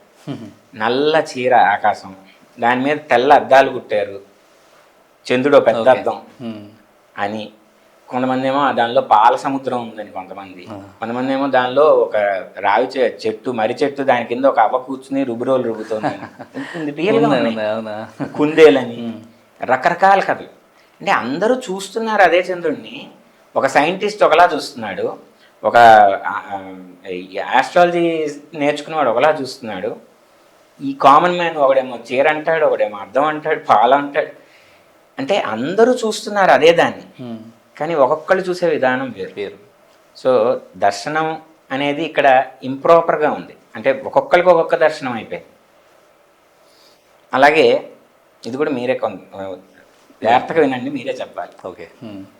ఒక రైతు తన ఊళ్ళో ఉద్యోగం చేసుకుని, లేబర్ వర్క్ చేసుకుని వాడు గ్రామానికి వెళ్తుంటాడు రోజు. సాయంత్రం ఆ గ్రామానికి వెళ్ళేటప్పుడు ఆ దారి మటుకు ఒక్క పొలం గట్టు, సన్న పొలం గట్టు తప్ప ఇంకో దారి లేదు. వెళ్తూ ఉంటాడు, ఇంకా మసక చీకటి అయిపోతుంది. పూర్తి చీకటి కాదు, వెలుతురు లేదు, మసకగా ఉంది, క్లారిటీ లేదు. అక్కడ ఆ గట్టు మీద ఒకటేదో ఇలా పడి ఉంటుంది, మెలికలు తిరిగి. అది చూసి వీడికి అసలే పాము అంటే విపరీతమైన భయం, పరుగు అన్నాడు. అది చూసి వాడికి పాము అంటే బేసిక్గా భయం ఉండడం వల్ల సర్పభ్రాంతి కలుగుతుంది. అది పాము అనుకుని ఇంకా వాడు వణికిపోతుంటాడు, గజగజ అంత దూరం నుంచి చూసి చెమటలు పట్టేస్తుంటాయి, బీపీ రైజ్ అయిపోతుంది. ఇప్పుడు వాడు ఈ రాంగ్ అండర్స్టాండింగ్తో వాడు ఏ డెసిషన్కి వచ్చినా అది రాంగ్ డెసిషనే అవుతుంది. కరెక్ట్, అంతే కదా. ఇప్పుడు అది పాము అన్న ఉద్దేశంతో వీడు వెనక్కి వెళ్ళిపోవాలి, ఎందుకంటే దాటలేడు, అది కదలదు. వెనక్కి వెళ్ళిపోయి అక్కడెక్కడో తిండి తిప్పలు లేకుండా రోడ్డు మీద సైడ్ ఫుట్పాత్ మీద పడుకుని వచ్చాడంటే రాంగ్ డెసిషన్, దుఃఖం, ఇబ్బంది పడుతుంది, అదో దుఃఖం. లేదు, ఈ పొలంలోకి దూకి పొలం నిండా ముళ్ళ కంపలు అవి వేస్తారు, ఎవరు దిక్కకుండా వాటిల్లోకి దిగిపోయి ముళ్ళు గుచ్చుకున్నాయి, దీన్ని తప్పించుకోవడానికి అలా వెళ్దామని అనుకుంటే అసలు నిజం పాము దానిలోనే ఉండొచ్చు లేకపోతే ఈ ముళ్ళు గుచ్చుకుని అదో బాధ. సో వీడు ఈ రాంగ్ అండర్స్టాండింగ్తో ఏ డెసిషన్ తీసుకున్నా రాంగ్ డెసిషన్ అవుతుంది. కరెక్ట్. రాంగ్ డెసిషన్తో వీడు ఏం యాక్షన్ చేసినా రాంగ్ యాక్షన్ అవుతుంది. రాంగ్ యాక్షన్ ఏం చేసినా ఎప్పుడు it ends up in sorrow. Correct. Sorrow ఉందంటే బుర్ర బ్రెయిన్ కొంచెం పర్వర్ట్ అవుతుంది, పర్సెప్షన్ సన్నగిలి మారిపోతాయి. ఆ సన్నగిలిన దానిలో ఎప్పుడు ఏది అండర్స్టాండ్ చేసుకున్నా రాంగ్ అండర్స్టాండింగ్స్లోకి వెళ్తాడు. మన పరిస్థితి ఇప్పుడు అలాగే ఉంది. It's a cycle. ఇప్పుడు అది వాడు ఏం చేస్తుంటే మీరు చెప్పండి, వాడు ఏం చేస్తుంటే ఈ రాంగ్ అండర్స్టాండింగ్లోకి అసలు ఎంటర్ అవ్వకుండా ఉండేవాడు. వాడి ఊహ అంటే వాడు ఊహించుకోవడమే తప్పుగా ఊహించుకున్నాడు. ఒకవేళ ఊహించుకోకుండా దాన్ని అతను ధైర్యంగా దాటగలిగితే అట్లీస్ట్ ఏమన్నా నిజం సర్పం అయితే పరిగెట్టుకుంటూ దాటడం చచ్చిపోతాడు. ఓకే. పాము ముందు ఎంత పరిగెట్టినా ఒకటే, నిజంగా అది ఫాస్ట్గా ఉంటే కనుక అది రాంగ్ డెసిషన్ అవుతుంది. అది రాంగ్ డెసిషన్ అవుతుంది మరి. సో దీనికి సింపుల్ ఏంటంటే either you would have come in light, బాగా వెళ్తురున్నప్పుడైనా వచ్చి ఉండాలి, లేదా వాడితో ఒక టార్చ్ పట్టుకెళ్ళి ఒక లైట్. సో లైట్ వల్ల అక్కడ ఒక రాంగ్ అండర్స్టాండింగ్ పటాపంచలై క్లియర్ అవుతుంది. నిమిషంలో అసలు ఇంకా దానికి ఆలోచన కూడా లేదు, జస్ట్ చూసుకుంటూ వెళ్ళిపోవడం క్రాస్ చేసి, అంత సింపుల్గా ఉంటుంది. సో అండర్స్టాండింగ్, రైట్ అండర్స్టాండింగ్ అంటే నాలెడ్జ్ అనేది లైట్. అందుకే తమసోమ జ్యోతిర్గమయ అంటారు కదా, నాలెడ్జ్ అనేది లైట్. మనం ఈ నాలెడ్జ్ అనే లైట్ని క్యారీ చేసుకుంటూ వెళ్తే ఇది మళ్ళీ ఇంకోటి మీరు అబ్జర్వ్ చేయండి, ప్యూర్ డార్క్నెస్లో కూడా వీడికి ప్రాబ్లం ఉండేది కాదు, తొక్కుంటూ వెళ్ళిపోయి ఉండేవాడు, వాడికి అసలు ఏం కనబడదు. పూర్తి అజ్ఞానం ఉన్నా ప్రాబ్లం లేదు మనకి, అంటారు కదా మిడిమిడి జ్ఞానం. మిడిమిడి జ్ఞానంలోనే అన్ని ప్రాబ్లమ్స్ వస్తాయి. సో ఈ మిడిమిడి జ్ఞానం వాడు proper knowledge about what he's doing అనేది ఎక్విప్ అయ్యి ఆ టార్చ్తో వెళ్తే ఈ రాంగ్ అండర్స్టాండింగ్ వల్ల వచ్చే ఈ సైకిల్ ఏదైతే ఉందో అదంతా బ్రేక్ చేసిన వాడు అవుతాడు. ఇంకోటి ప్రాబ్లం ఉండదు లైఫ్లో. ఈ దర్శన శాస్త్రాలన్నీ చేసేది ఈ రైట్ అండర్స్టాండింగ్ ఇవ్వడానికి, ఆ నాలెడ్జ్ ఇవ్వడానికి. అంటే మనకి రామకృష్ణ పరమహంస ఒక పాపులర్ ఎగ్జాంపుల్ ఉంది. ఆయన అంటారు, ఒక ఒక నావికుడు, వాడికి అసలు ఏ చదువు రాదు, ఏమీ రాదు, ఎంతసేపు పడవలు తోలడం, డబ్బులు ఆర్జించడం, దానిలోకి ఒక మహాపండితుడు ఎక్కుతాడు. వీడు శతావధానాలు ఎన్నో చేసి ఏది పడితే ఏ శాస్త్రమైనా చెప్పగలడు అలాంటి వాడు. వాడి సాధించిన దాని మీద వాడికి విపరీతమైన గర్వం. ఓకే. ఎక్కుతాడు ఆ నావలోకి, వాడు ఒక్కడే ఉంటాడు, నావికుడు వెళ్తూ ఉంటాడు, చాలా దూరం వెళ్ళాల్సింది. వీడి గర్వం ఎక్కడ ప్రదర్శించుకోవాలి, వీడు ఎక్కడో అక్కడ వదలాలి కదా. ఆ నావికుడు పాపం వాడి మీద వదులుతుంటాడు. ఒరే నీకు న్యాయశాస్త్రం తెలుసా అంటాడు. అది ఏమిటో కూడా తెలియ బొరగొక్కుంటాడు వాడు. వేదాంతం తెలుసా, బాబు నాకేం తెలియదు. పురాణం తెలుసా, అవి తెలుసా, ఛందస్సు తెలుసు, నాకేం తెలియదండి, ఒకే తోలుకోవడం తప్ప. నీ లైఫ్ సగం వేస్ట్ అయిపోయిందిరా. సడన్గా అక్కడ సుడిగుండం ఏర్పడుతుంది, ఏదో వరదలా వచ్చి ఇంకా బోట్ అటు ఇటు అయిపోయి పడిపోయే పరిస్థితి ఉంటుంది. నావికుడు అడుగుతాడు, గురుగారు మీకు ఈదడం వచ్చా? రాదు బాబు, నా సగమే వేస్ట్ అయింది, నీ జీవితం అంతా వేస్ట్ అయింది అని చెప్పి వాడు దూకేసి తీసుకుంటూ వెళ్ళిపోతాడు, విడిపోతాడు. అలాగా ఇప్పుడు ప్రాబ్లం ఏమొస్తుందంటే మనకి అసలు అన్ని రకాల సైన్సెస్ మనకి ఇప్పుడు ప్రపంచం అంతా సెల్ ఫోన్లో అవైలబుల్. తెలుసుకోని విషయం లేదు, ప్రతి వాడికి అన్నీ తెలుసు. ఏం తెలియపోయినా గూగుల్ నొక్కుంటే అన్నీ తెలుసు, అన్నిటి గురించి తెలుసుకుంటున్నాడు. కానీ అసలు వాడు దేనిలో ఏదైతే చేస్తున్నాడు, వాడు లైఫ్ గురించిన అండర్స్టాండింగ్, లైఫ్ గురించిన సైన్స్ వాడికి తెలియదు. లేదు అసలు ఏంటి లైఫ్ అంటే, హౌ టు అండర్స్టాండ్ దిస్, అసలు మనుషులు ఏంటి, సృష్టి ఏంటి, దీని గురించి అండర్స్టాండింగ్ లేనే లేదు. అచ్చు వాళ్ళలాగా ఇవన్నీ నేర్చుకుని సాధించేదేం లేదు. లైఫ్ పోయే టైంకి వాడికి అర్థం అవుతుంది ఎంత వేసు గుండుస్తున్నా అని. సో అలాగ ఈ దర్శన శాస్త్రాలన్నీ చేసేది ఏంటంటే, బాబు నువ్వు జువాలజీ బాటనీ జంతువుల గురించి తెలుసుకుంటున్నావు, మొక్కల గురించి కాదు, నీ గురించి నువ్వు తెలుసుకో. నువ్వు ఏంటి బతుకుతున్నావో నీ బతుకు గురించి తెలుసుకో. ఓకే. వాట్ ఈజ్ వాట్ అనేది ఫస్ట్ తెలుసుకుని అప్పుడు అడిగే. వాడు ఎలా అయితే లైట్ టార్చ్ పట్టుకుని పొలం గట్టి మీద వెళ్ళాడో అలాగా నువ్వు ఫస్ట్ వెళ్ళే ముందే you must be equipped with proper knowledge. ఇవన్నీ మనకు చిన్న పూర్వకాలంలో నేర్పించేవాడు. ఫస్ట్ దర్శన శాస్త్రాలన్నీ అందరికీ తెలిసి ఉండాలి. అవి లేకపోవడం వల్ల ఇప్పుడు మనం చూస్తున్న ప్రజెంట్ సోషల్ కండిషన్స్ మీరు అర్థం చేసుకోగలిగిన, ఇందాక చెప్పుకున్నట్టు చాలా వీక్ మైండ్స్ తయారయ్యాయి, ఎన్నో సైకలాజికల్ ఇష్యూస్. యుఎస్లో యూ వోంట్ బిలీవ్, ఈ సైకలాజికల్ కౌన్సిలర్స్ వాళ్ళు అసలు ఆ కని విని ఎరగని రీతిలో ఎండ్ చేస్తున్నారు. జస్ట్ కౌన్సిలింగ్ కూడా చేయరంట వాళ్ళు, just to listen to what they are saying. Just phone చేసి వాళ్ళ బాధ విని యాంటిసిపేట్ చేసినట్టు మాట్లాడితే వీళ్ళకి డాలర్స్, కొన్ని లక్షల డాలర్స్ వచ్చి పడుతున్నాయి. అలాంటి అంటే ఎంత స్ట్రెస్ఫుల్ కండిషన్స్లో ఉన్నారు జనాలు, ఎంత వీక్ మైండ్స్ అయిపోయాయి అనేది అర్థమవుతుంది. ఈ టైంలో మనకి యోగా గురించిన సరైన అవగాహన ఉండడం, ప్రాణాయామ ప్రక్రియల్ని ప్రాపర్ రీతిలో అండర్స్టాండ్ చేసుకుని సాధన చేయడం. ఇంకోటి ఈ హఠ యోగా అంటే ఎక్సర్సైజ్ కాదు, first that is very important point. Exercise ఏదో పొద్దున్నే జిమ్ చేసినట్టు ఒక గంట చేస్తాం అలాగే, కానీ ఎక్సర్సైజ్లా చేయకూడదు, ప్రాక్టీస్, ఒక సాధన కింద చేయాలి. ఇంకొక చిన్న పాయింట్ కూడా యాడ్ చేస్తా. ఇప్పుడు ఈ దర్శన శాస్త్రాలని చెప్పుకున్నాం మనం, ఇవన్నీ మనకి లైఫ్ గురించిన నాలెడ్జ్, అవగాహన కల్పిస్తాయి. ఎక్సెప్ట్ యోగా, మిగతా సైన్సెస్ అన్నీ కూడా సృష్టి గురించి అంతా ఇంటలెక్చువల్ డిస్కషన్స్ జరుగుతాయి. ఇంటలెక్చువల్గా ఒకదాన్ని, ఇప్పుడు సాంఖ్యయోగం ఉందంటే ఇవి ప్రకృతి దేంతో ఫామ్ అయింది, ఇది భూమి నీరు, ఇవి ఎలా పంచీకరణ చెందాయి, ఎలా వచ్చాయి, మహత్తు దగ్గర నుంచి అన్నిటినీ వర్ణించుకుంటూ వస్తుంది. అది పెద్ద సైన్స్, అంటే అనలిటికల్ సైన్స్ అన్నమాట.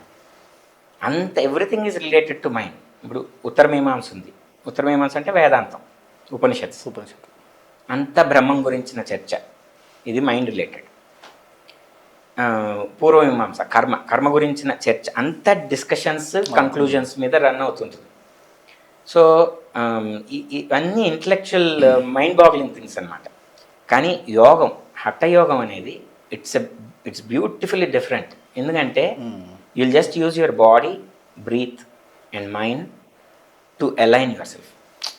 అంటే ఇప్పుడు నాకు ఇక్కడి నుంచి దివ్య దృష్టితో మీరు ఇంట్లో ఏం చేస్తున్నారో తెలుసుకోవాలి అని అంటే మైండే ఉపయోగపడాలి. అదే నాకు అక్కడ సీసీ కెమెరా పెట్టి నేను ఇక్కడ లైవ్గా టీవీలో సెల్ ఫోన్లో చూస్తున్నాను అనుకోండి, ఏం అవసరం లేదు. Hatha yoga is similar. ఫిజికల్గా మనలో ఉన్న శక్తుల్ని, ప్రాణశక్తుల్ని, నర్వస్ సిస్టమ్ని, మజిల్స్ని, బ్లడ్ సర్క్యులేషన్ని, ఆక్సిజన్ని, వీటిని ప్రాపర్గా ఛానలైజ్ చేయడం ద్వారా మైండ్ని ఉన్నతమైన స్టేజ్కి తీసుకెళ్ళడం అనే beautiful science hatha yoga. Okay. So it is completely different. It has nothing to do with, అంటే మెంటల్గా దాన్ని ఎక్సర్సైజ్లు అక్కర్లా, ఫిజికల్గా చేస్తూ we can go to that level and beautiful science. భారతదేశం యోగాకి ఒక గురుస్థానంలో ఉంది.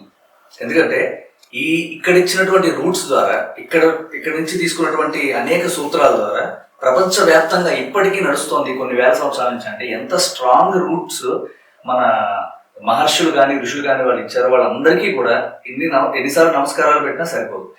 అలాంటి విషయాలన్నింటినీ కూడా ఎంతో కూలంకషంగా, ఇప్పుడు అన్ని వినాలి, అన్ని తెలుసుకోవాలి, అన్ని పురాణాలు చదవాలి అంటే మానవమాతృలకి రెగ్యులర్గా జీవితంలో ఇలా పోటీ ప్రపంచంలో వెళ్ళే వాళ్ళకి చాలా కష్టమైన విషయం. కానీ శ్రీకాంత్ గారు లాంటి వాళ్ళు ఎంతో మంది యోగా గురువులు వాటి రూట్స్ అన్నింటినీ చదువుకుని చాలా రీసెర్చ్లు చేసి వాటి నుంచి చాలా సింపుల్ టెక్నిక్స్ని, రూట్స్ ఎక్కడ మిస్ అవ్వకుండా వాటిని మనకి అందజేసే ప్రయత్నం ఎంతో బాగా చేస్తున్నారు. అందులో భాగంగానే ఇవాళ ఆయన చాలా విషయాలు, మీరు వీడియోని కరెక్ట్గా 1-2 సార్లు చూస్తే మనం రాసుకోవాల్సిన విషయాలు ఇందాక నేను చెప్పినట్టుగా చాలా విషయాలు ఉంటాయి. అవి రాసుకుని పూర్తిగా అర్థం చేసుకోగలిగితే ఆయన ఇచ్చినటువంటి కొన్ని ఇంపార్టెంట్ విషయాలు కానీ, మనం గురువుని ఎట్లా తీసుకోవాలి, ఒక గురువుని చూస్ చేసుకోవడం ఎట్లాగా యోగాలో, ఆహార నియమాలు కానీ, లేదంటే నిద్ర ఎలా ఉండాలి. సరే మన కొన్ని క్వశ్చన్స్ రావచ్చు, సార్ మన నైట్ షిఫ్ట్లు ఉన్నాయి, లేదా అలా ఉన్నాయి, ఎలా ఉన్నాయి. సరే, ఇవన్నిటినీ కొంత మనం మేనేజ్ చేసుకుంటూ ఎంత సమయం వీలైతే అంత సమయం మనం ఈ యోగా వాటి మీద మనం ఉపయోగించగలిగితే మన జీవితం చాలా బాగుంటుందని చెప్పడానికి ఎటువంటి సందేహం లేదండి. శ్రీకాంత్ గారు, చాలా విషయాలు మనం మాట్లాడుకున్నాం. చివరిగా యాక్చువల్గా మాట వాడకూడదని ఉద్దేశం ఉంది, కానీ సమయపాలన దాన్ని బట్టి మాట్లాడాల్సి వస్తుంది. ఈ ప్రజెంట్ సమాజంలో ఉన్నటువంటి విషయాలకి, మనుషులకి యోగాని ఏ రకంగా ఉపయోగపడేలాగా మనం చేసుకోగలుగుతాం అనేది క్లుప్తంగా మాకేమైనా 4 మాటల్లో చెప్పగలుగుతారా? కృష్ణ గారు, ఈ యోగం అనేది సమాజానికి ఎలా ఉపయోగపెట్టుకోవడం అనే మాట కూడా కరెక్ట్ కాదు నన్ను అడిగితే. ఎందుకంటే ఇట్స్ లైక్ ఎ పెనేషియా. అన్ని రకాలు దీని ద్వారా సాధించవచ్చు మనం. అది ప్రాపర్ నాలెడ్జ్ తెలుసుకుని దాన్ని పాటించగలిస్తే yoga is a way of life. మొత్తం మీ క్యారెక్టర్ యమనియమాదులు పాటించడం ద్వారా మీ క్యారెక్టర్ సెట్ అవుతుంది. ఆసనాలు ప్రాణాయామ ఇత్యాదుల వల్ల మీ ఎనర్జీ లెవెల్స్ మారుతాయి. మీ ఎంతో హీలింగ్ పవర్ ఉంది. ఇప్పుడు యాక్చువల్గా మీరు బీపీ అన్న డయాబెటీస్ అన్న ఏమన్నా డాక్టర్ దగ్గరికి వెళ్తే యోగా చేయండి అని ప్రిస్క్రైబ్ చేస్తారు. ఇది మీకు ఒక సంపూర్ణమైన మార్గం అండి. మీరు టేకప్ చెయ్యాలంతే, విల్లింగ్నెస్తో ఈ మార్గంలోకి అడుగు పెట్టాలంతే. It has got everything for you. The path is laid down already. మీరు జస్ట్ దానిలో వాక్ త్రూ అవ్వాలి. ఇష్టపడి కష్టపడకూడదు, ఇష్టపడి వాక్ చేయాలి. ఆ వాక్ చేసినప్పుడు దానిలో ఉన్న బ్యూటీస్ ఒక్కొక్కటి మీకు అవగతం అవుతూ ఉంటాయి. ఏదో క్వశ్చనింగ్ మైండ్తో ఇలా అదంతా ముందే క్లారిఫై అయిపోవాలి. ఒకసారి క్లారిఫై చేసుకున్నాక పూర్తి విల్లింగ్నెస్తో మీరు యోగ మార్గాన్ని అవలంబింపజేసుకున్నప్పుడు జీవితంలో మీ క్యారెక్టర్ దగ్గర నుంచి మీ మోక్షం వరకు కూడా ఈ మధ్యలో మీకు ఆరోగ్యం, proper postures, mental energy, physical energy అన్నీ వచ్చేస్తాయి. కరెక్ట్. కాకపోతే దీని ఎంతటికి ఇప్పుడు యోగంలో కానీ ఆయుర్వేదం కానీ ఇలాంటి వాటన్నిటికీ ఇప్పుడు అలోపతి లాగా జిమ్ లాగా ఇన్స్టెంట్ ఇవి ఫలితాలు ఆశించి చేయకూడదు. నమ్మకంతో స్థిరంగా ఇది నిజం, కరెక్ట్ అని ఎన్నో టెస్టిమోనియల్స్ ఉన్నాయి. వాటిని ఆధారం చేసుకుని దిగి మెల్లిమెల్లిగా అడుగులు వేసుకుంటూ వెళ్తుంటే మీరు దీనిలో పర్మనెంట్ రిజల్ట్స్ని ఎంజాయ్ చేయగలుగుతారు. కరెక్ట్. అలోపతిలో ఇవాళ తలనొప్పి వచ్చి మీరు ఒక మందు వేసారంటే మళ్ళీ రేపు రాదని గ్యారంటీ లేదు. ఆయుర్వేదంలో మీరు తలనొప్పి మాత్ర వేసుకుంటే రిపీట్ అవ్వకుండా ఉండడానికి ఎక్కువ ఛాన్సెస్ ఉన్నాయి. Long term benefits, long lasting benefits. So మీరు ఇదొక మార్గం కింద ఎంచుకొని అట్లీస్ట్ జీవితం మొత్తం దానిగా చేసుకోలేరు అందరూ. మేము అంటే ఇప్పుడు సన్యాసం అవ్వాలా అనుకుంటా. ఈ మార్గాలన్నీ జీవితానికే ఉపయోగపడతాయి, సన్యాసానికి కాదు. వాళ్ళకి ఏం అక్కర్లా. జీవించడానికి సరైన విధంగా జీవించడానికి దీనిలో డైట్ సెట్ అవుతుంది, మన ఫిజికల్ స్టేటస్ సెట్ అవుతుంది, క్యారెక్టర్ సెట్ అవుతుంది, వాట్ నాట్ ఎవ్రీథింగ్. మన ప్రాబ్లమ్స్ హీల్ అవుతాయి. సో ఇదొక జీవన మార్గంగా అవలంబించి మీకు ఏమైనా ప్రశ్నలు అవి ఉన్నప్పుడు దానిలో వెళ్తున్నప్పుడు ప్రశ్నలు వేసుకోకుండా ముందే దాన్ని ఇప్పుడు ఇలాంటి పాడ్కాస్ట్ విని దానిలో డీప్గా స్టడీ చేసి మీరు అన్నట్టు 2-3 సార్లు వినడం వల్ల వాళ్ళకు ఉన్న చిన్న సందేహాలు కూడా క్లియర్ అయ్యే ఛాన్సెస్ ఇలాంటి వాటితో ఉంటుంది. చాలా విషయాల గురించి మనం మాట్లాడుకున్నాం. ఎన్నో విషయాలు మాకు అసలు కనీసం అయితే ఆ రిలేషన్స్ చూస్తుంటే ఆ విషయాల్లో చాలా డెప్త్ ఉంది సార్, నిజంగా చెప్తున్నాను. ఎందుకంటే ఈ కొన్ని మీరు నాడుల గురించి మాట్లాడినవి, చక్రాల గురించి మాట్లాడినవి చాలా అద్భుతంగా ఉన్నాయి. కానీ ఒక్కటి మనసులో ఉంది, ఇందాక నుంచి అడుగుదామని. పతంజలి మహర్షి గురించి చెప్పుకోకుండా ఈ యోగా అనే ఒక కాన్సెప్ట్ సంపూర్ణం కాదన్న ఉద్దేశం. ఎందుకంటే పతంజలి మహర్షి ఆయన సూత్రాలు చాలామంది అన్ని చోట్ల వింటుంటాం. ఆయన ఈ యోగాకి సంబంధించి ఆయన కాంట్రిబ్యూషన్ ఏంటి సార్? అది దాని గురించి మనం మీరు అన్నది చాలా అక్షర సత్యం అండి. పతంజలి మహర్షి గురించి చెప్పుకోకుండా యోగం అనేది లేదు. ఎందుకంటే ఆయన రచించిన సూత్రాల ఆధారంగానే మనం యోగా అనేది ఒక డిసిప్లిన్లోకి వస్తుంది. అష్టాంగ సూత్రాలనే ఆయన రచించారు. యాక్చువల్గా పతంజలి మహర్షి అనే అతను యోగాకి ఆది కింద చెప్తారు కానీ కాదండి. ఆయన రకరకాల యోగా సూత్రాలన్నిటినీ కలిపి ఆయన ఎడిట్ చేసి కంపోజ్ చేశారు. It's not his own saying అనమాట. Is a composer. ఈ యోగ సూత్రాలు మెయిన్గా మనం చెప్పుకోవాల్సి వస్తే Patanjali Maharshi has contributed more to Rajayoga. ఆయన ఈవెన్ ఆసనాల విషయంలో కూడా ఆయన ఆసనాన్ని స్థిరం సుఖం ఆసనం అని చెప్పేశారు. అంతే తప్ప ఈ ఆసనం పేర్లు చెప్పి ఏం లేదు. సో ఆసనాలకి ఆయన అంత ప్రిఫరెన్స్ ఇవ్వాలి. హీఈస్ మోర్ టువర్డ్స్ రాజయోగ, అంటే కాన్సన్ట్రేషన్, సైకిక్ కాన్సన్ట్రేషన్స్, చిత్తాన్ని ఎలాగ లయింపజేయాలి, ఆత్మలో ఎలా స్థితి కలిగి ఉండాలి, చేయాలి. వీటి గురించి ఈ అష్టాంగాల గురించి చెప్పారు. యమనియమాలు అసలు మనం ఒక్క పతంజలి యోగ సూత్రాలను ఒక్కటి పట్టుకుని ఒకళ్ళు ఒక లైఫ్ గడిపేయచ్చు. ఒక లైఫ్ని ఓన్లీ ఆ ఒక్క బుక్ బేసిస్ మీద లైఫ్ని లీడ్ చేసేయచ్చు. ఎలా అయితే మనం ఇప్పుడు భగవద్గీతను పట్టుకుని కొంతమంది లైఫ్ లీడ్ చేస్తారు, ఆ యమ నియమాలు రెండు పాటిస్తే, ఆ రెండు ఏమేమి ఉన్నాయో అవి తెలుసుకుని పాటిస్తే అసలు లోకంలో ధర్మం అని ఏదైతే అంటారో, మనిషికి శ్రీరాముడు ఎలా అయితే కొన్ని ధర్మాలు ఎస్టాబ్లిష్ చేసి వెళ్ళాడో ఆ ధర్మాలన్నీ ఆచరించినట్లే అవుతుంది. ఓకే. అదొక డిసిప్లిన్. తర్వాత ఆసన, ప్రాణాయామ, ప్రత్యాహార, ధారణ, ధ్యాన, సమాధి. సో టువర్డ్స్ సమాధి తీసుకెళ్ళడానికి ఆయన సూత్రాలన్నీ ఉపయోగపడతాయి. సో పతంజలి మహర్షి గారి కాంట్రిబ్యూషన్ అంటే మనం హఠయోగ, రాజయోగ రెండు క్లబ్ చేస్తే కానీ అది సంపూర్ణం కాదని ఎలా అయితే అన్నాము. అవును సార్. ఈ మనం చేసే ఈ ఫిజికల్ యోగా, హఠయోగ, ప్రాణాయామ ఇవి పతంజలి మహర్షి చెప్పిన యోగ సూత్రాలతో కలిపితే కానీ సంపూర్ణం కావు. సో ఆయన కాంట్రిబ్యూషన్ వర్ణనాతీతం. Okay sir. యోగ నిద్ర అనేది అసలు ఏంటి అసలు? అంటే యోగ నిద్రకి దీనికి సంబంధం ఏమైనా ఉందా? యా, యోగ నిద్ర మీరు సరే ఈ సినిమాలు వదిలేసి అసలు మామూలుగా శ్రీమన్నారాయణుడు 6 నెలలు యోగ నిద్రలో ఉంటాడంటారు దక్షిణాయనం టైంలో. ఉత్తరాయణంలో లేచి కరెక్ట్. మనకి వైకుంఠ ఏకాదశి నాడు లేస్తా. యోగ నిద్ర అంటే నారాయణుడికి కూడా పడుకోవడం అవసరం, నిద్రపోతాడా అని అనుకుంటారు, కానీ అందుకే యోగ నిద్ర అని చేర్చారు. యోగ నిద్ర అంటే he is aware of everything. It's nothing but meditative sleep అనొచ్చు దాన్ని. ఓకే. Sleep in awareness. అంటే ఇది ఎలా ఉంటుందంటే, మీరు ఎంత అద్భుతంగా యోగ నిద్రని నేను స్వయంగా ప్రాక్టీస్ చేశాను. ఇదివరకు ఏవో కంటిన్యూస్గా ఎక్కడికో బస్సుల్లో అట్లా తిరగాల్సి వచ్చింది నాకు. తిరగాల్సి వచ్చినప్పుడు కొన్నిసార్లు స్టాండింగ్లోనే నిలబడ్డాం. ఓకే. కూర్చున్న ఏదో ఎడ్జ్లో కూర్చోవడం అలాంటివే ఛాన్సెస్ వచ్చాయి. బాగా స్ట్రెయిన్గా బాడీ ఫీల్ అయినప్పుడు నేను ఆ యోగ నిద్రని అక్కడ ఎంప్లాయ్ చేశాను.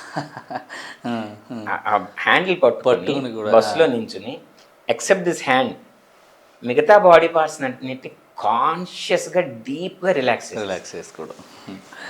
ఆ కాన్షియస్ డీప్, యాజ్ ఇఫ్ ఇంకా స్లీప్లో ఉంటే ఎంత డీప్ రిలాక్సేషన్ అవుతుందో అంత డీప్కి వెళ్ళిపోవాలి. అంటే you are suggesting the body, మైండ్తో you are giving suggestions, constant suggestions. అంటే ఇప్పుడు ఇలా ఉన్నది లోపల సజెషన్స్ ఇస్తున్న కొద్దీ అలాగా వేలాడిపోతుంది. అది ఇంకా అక్కడ కూడా స్ట్రెయిన్ ఉండకూడదు, ఇంకా సబ్ కాన్షియస్ లెవెల్లో రిలాక్స్ చేసేయాలి. ఇది ఇట్ కాంట్రిబ్యూట్స్ టు మెడిటేషన్ అండి.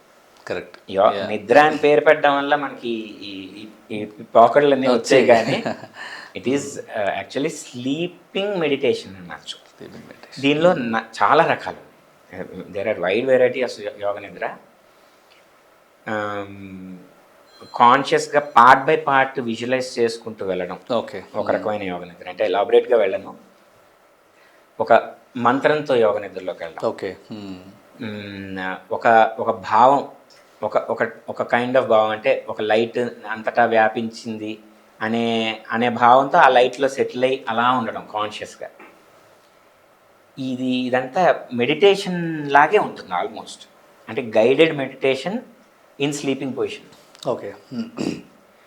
ఎవరు గైడ్ చేయకపోతే మనం గైడ్ చేసుకోవడం. ఈవెన్ మీరు యాక్చువల్గా దీంతో భలే నిద్ర కూడా వస్తుంది మీకు. యోగ నిద్ర నుంచి నిద్రలో డైరెక్ట్ షిఫ్ట్ అవ్వచ్చు, ప్రాపర్ ప్రాక్టీస్ వస్తుంది. మెయిన్గా ఏంటంటే వాళ్ళు చెప్పేది ఏంటంటే, ఒక ½ an hour కనుక మీరు యోగ నిద్రలో, రియల్ డీప్ యోగ నిద్రలో కనుక ఉండగలిస్తే it is equal to 7 hours అని చెప్తారు. అదే మనం డీప్ స్లీప్ అనుకుంటాం. మేబీ మధ్యరాత్రిలో ఒక అరగంటైనా డీప్ స్లీప్ ఉంటే మొత్తం మనం 7 గంటలు పడుకోవాలి, 8 గంటలు పడుకోవాలి అనేది అంతా కూడా దాంట్లో కవర్ అవుతుంది. కరెక్ట్, అది కరెక్ట్. ఓకే. చాలా మంది యాక్చువల్గా నేను యోగ నిద్ర చెప్పేటప్పుడు రికార్డ్ చేసుకుని వాళ్ళకి రాత్రి నిద్ర రాకపోతే అది పెట్టుకుని ఆ గైడెడ్గా వెళ్ళడంలో వాళ్ళకి ఆటోమేటిక్గా స్లీప్. సో ఇట్స్ అంటే మనకు మైండేనండి అన్నిటికీ. మైండ్ని మన అధీనంలో పెట్టుకుని ఎక్కడ ఫోకస్ చేయాలి, ఈవెన్ దీనిలో ఇంకోటి కూడా మెన్షన్ చేయాలి, మనోయోగ సాధనని సోమనాథ్ మహర్షి గారని ఓకే. ఉండేవాళ్ళు. ఆయన యోగ నిద్ర ద్వారా he use to guide the energy into areas. Okay. ఎక్కడైతే ప్రాబ్లమ్స్ ఉన్నాయో అక్కడికి తీసుకెళ్ళి ఈ ఎనర్జీని ఎన్నో ప్రాబ్లమ్స్ ఆయన హీల్ చేయగలిగారు. సో మంత్రి ప్రగతి శ్రీకాంత్ గారి దగ్గర నుంచి మనం చాలా విషయాలు తెలుసుకుంటున్నాం. ఇందులో భాగంగా ఆయన చెప్తున్నవి జస్ట్ అలా వినేసి మనం ఏదో పక్కకి వెళ్ళిపోయేలా కాకుండా, ఇంక్లూడింగ్ నేను కూడా మ్యాక్సిమం రాసుకునే ప్రయత్నం చేద్దాం. ఒకళ్ళు అర్థం కాకపోతే 1-2 సార్లు చూడడం చేద్దాం. ఇంకా ఆయన దగ్గర నుంచి బోల్డ్ విషయాలు తెలుసుకునే ప్రయత్నం కూడా చేద్దాం. ఆహార నియమాలు కూడా, తినే ఆహారం, సాత్విక ఆహారం మన జీవితంలో ఎంత భాగం మనకు ఉపయోగపడుతుంది, ఆ సాత్విక ఆహారానికిను ఒక తామసిక ఆహారం అని ఏదో అంటారు కొన్ని రకాలు, అంటే కొన్ని జంక్ ఫుడ్స్ అవి తింటుంటాం కదా, ఈ వీటికి డిఫరెన్సెస్ ఏంటనేది కూడా మనం తెలుసుకునే ప్రయత్నం చేద్దాం. ఫర్దర్గా మనం మాట్లాడే ప్రయత్నంలో చేద్దాం. బట్ ఏంటంటే వినేసి వదిలేసే పాడ్కాస్ట్ కింద కాకుండా దీన్ని కనీసం మనం 1-2 సార్లు చూసి చక్కగా రాసుకుని విషయాలన్నింటినీ కూడా మనం 1-2 సార్లు చూసుకుని మనం కూడా ఈ మార్గంలో వెళ్తే బాగుంటుందని నేను ఆశిస్తున్నాను.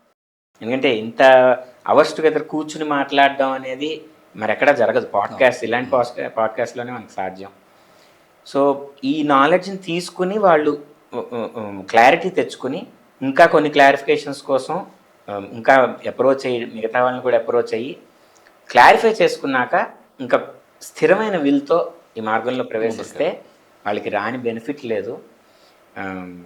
సో అందరూ ఈ యోగాన్ని వాళ్ళ జీవితంలోకి ఆహ్వానించి స్వస్థ చిత్తులు, స్వస్థ దేహులు అవ్వాలని మనస్ఫూర్తిగా ఆశిస్తాను. Thank you sir, thank you your time.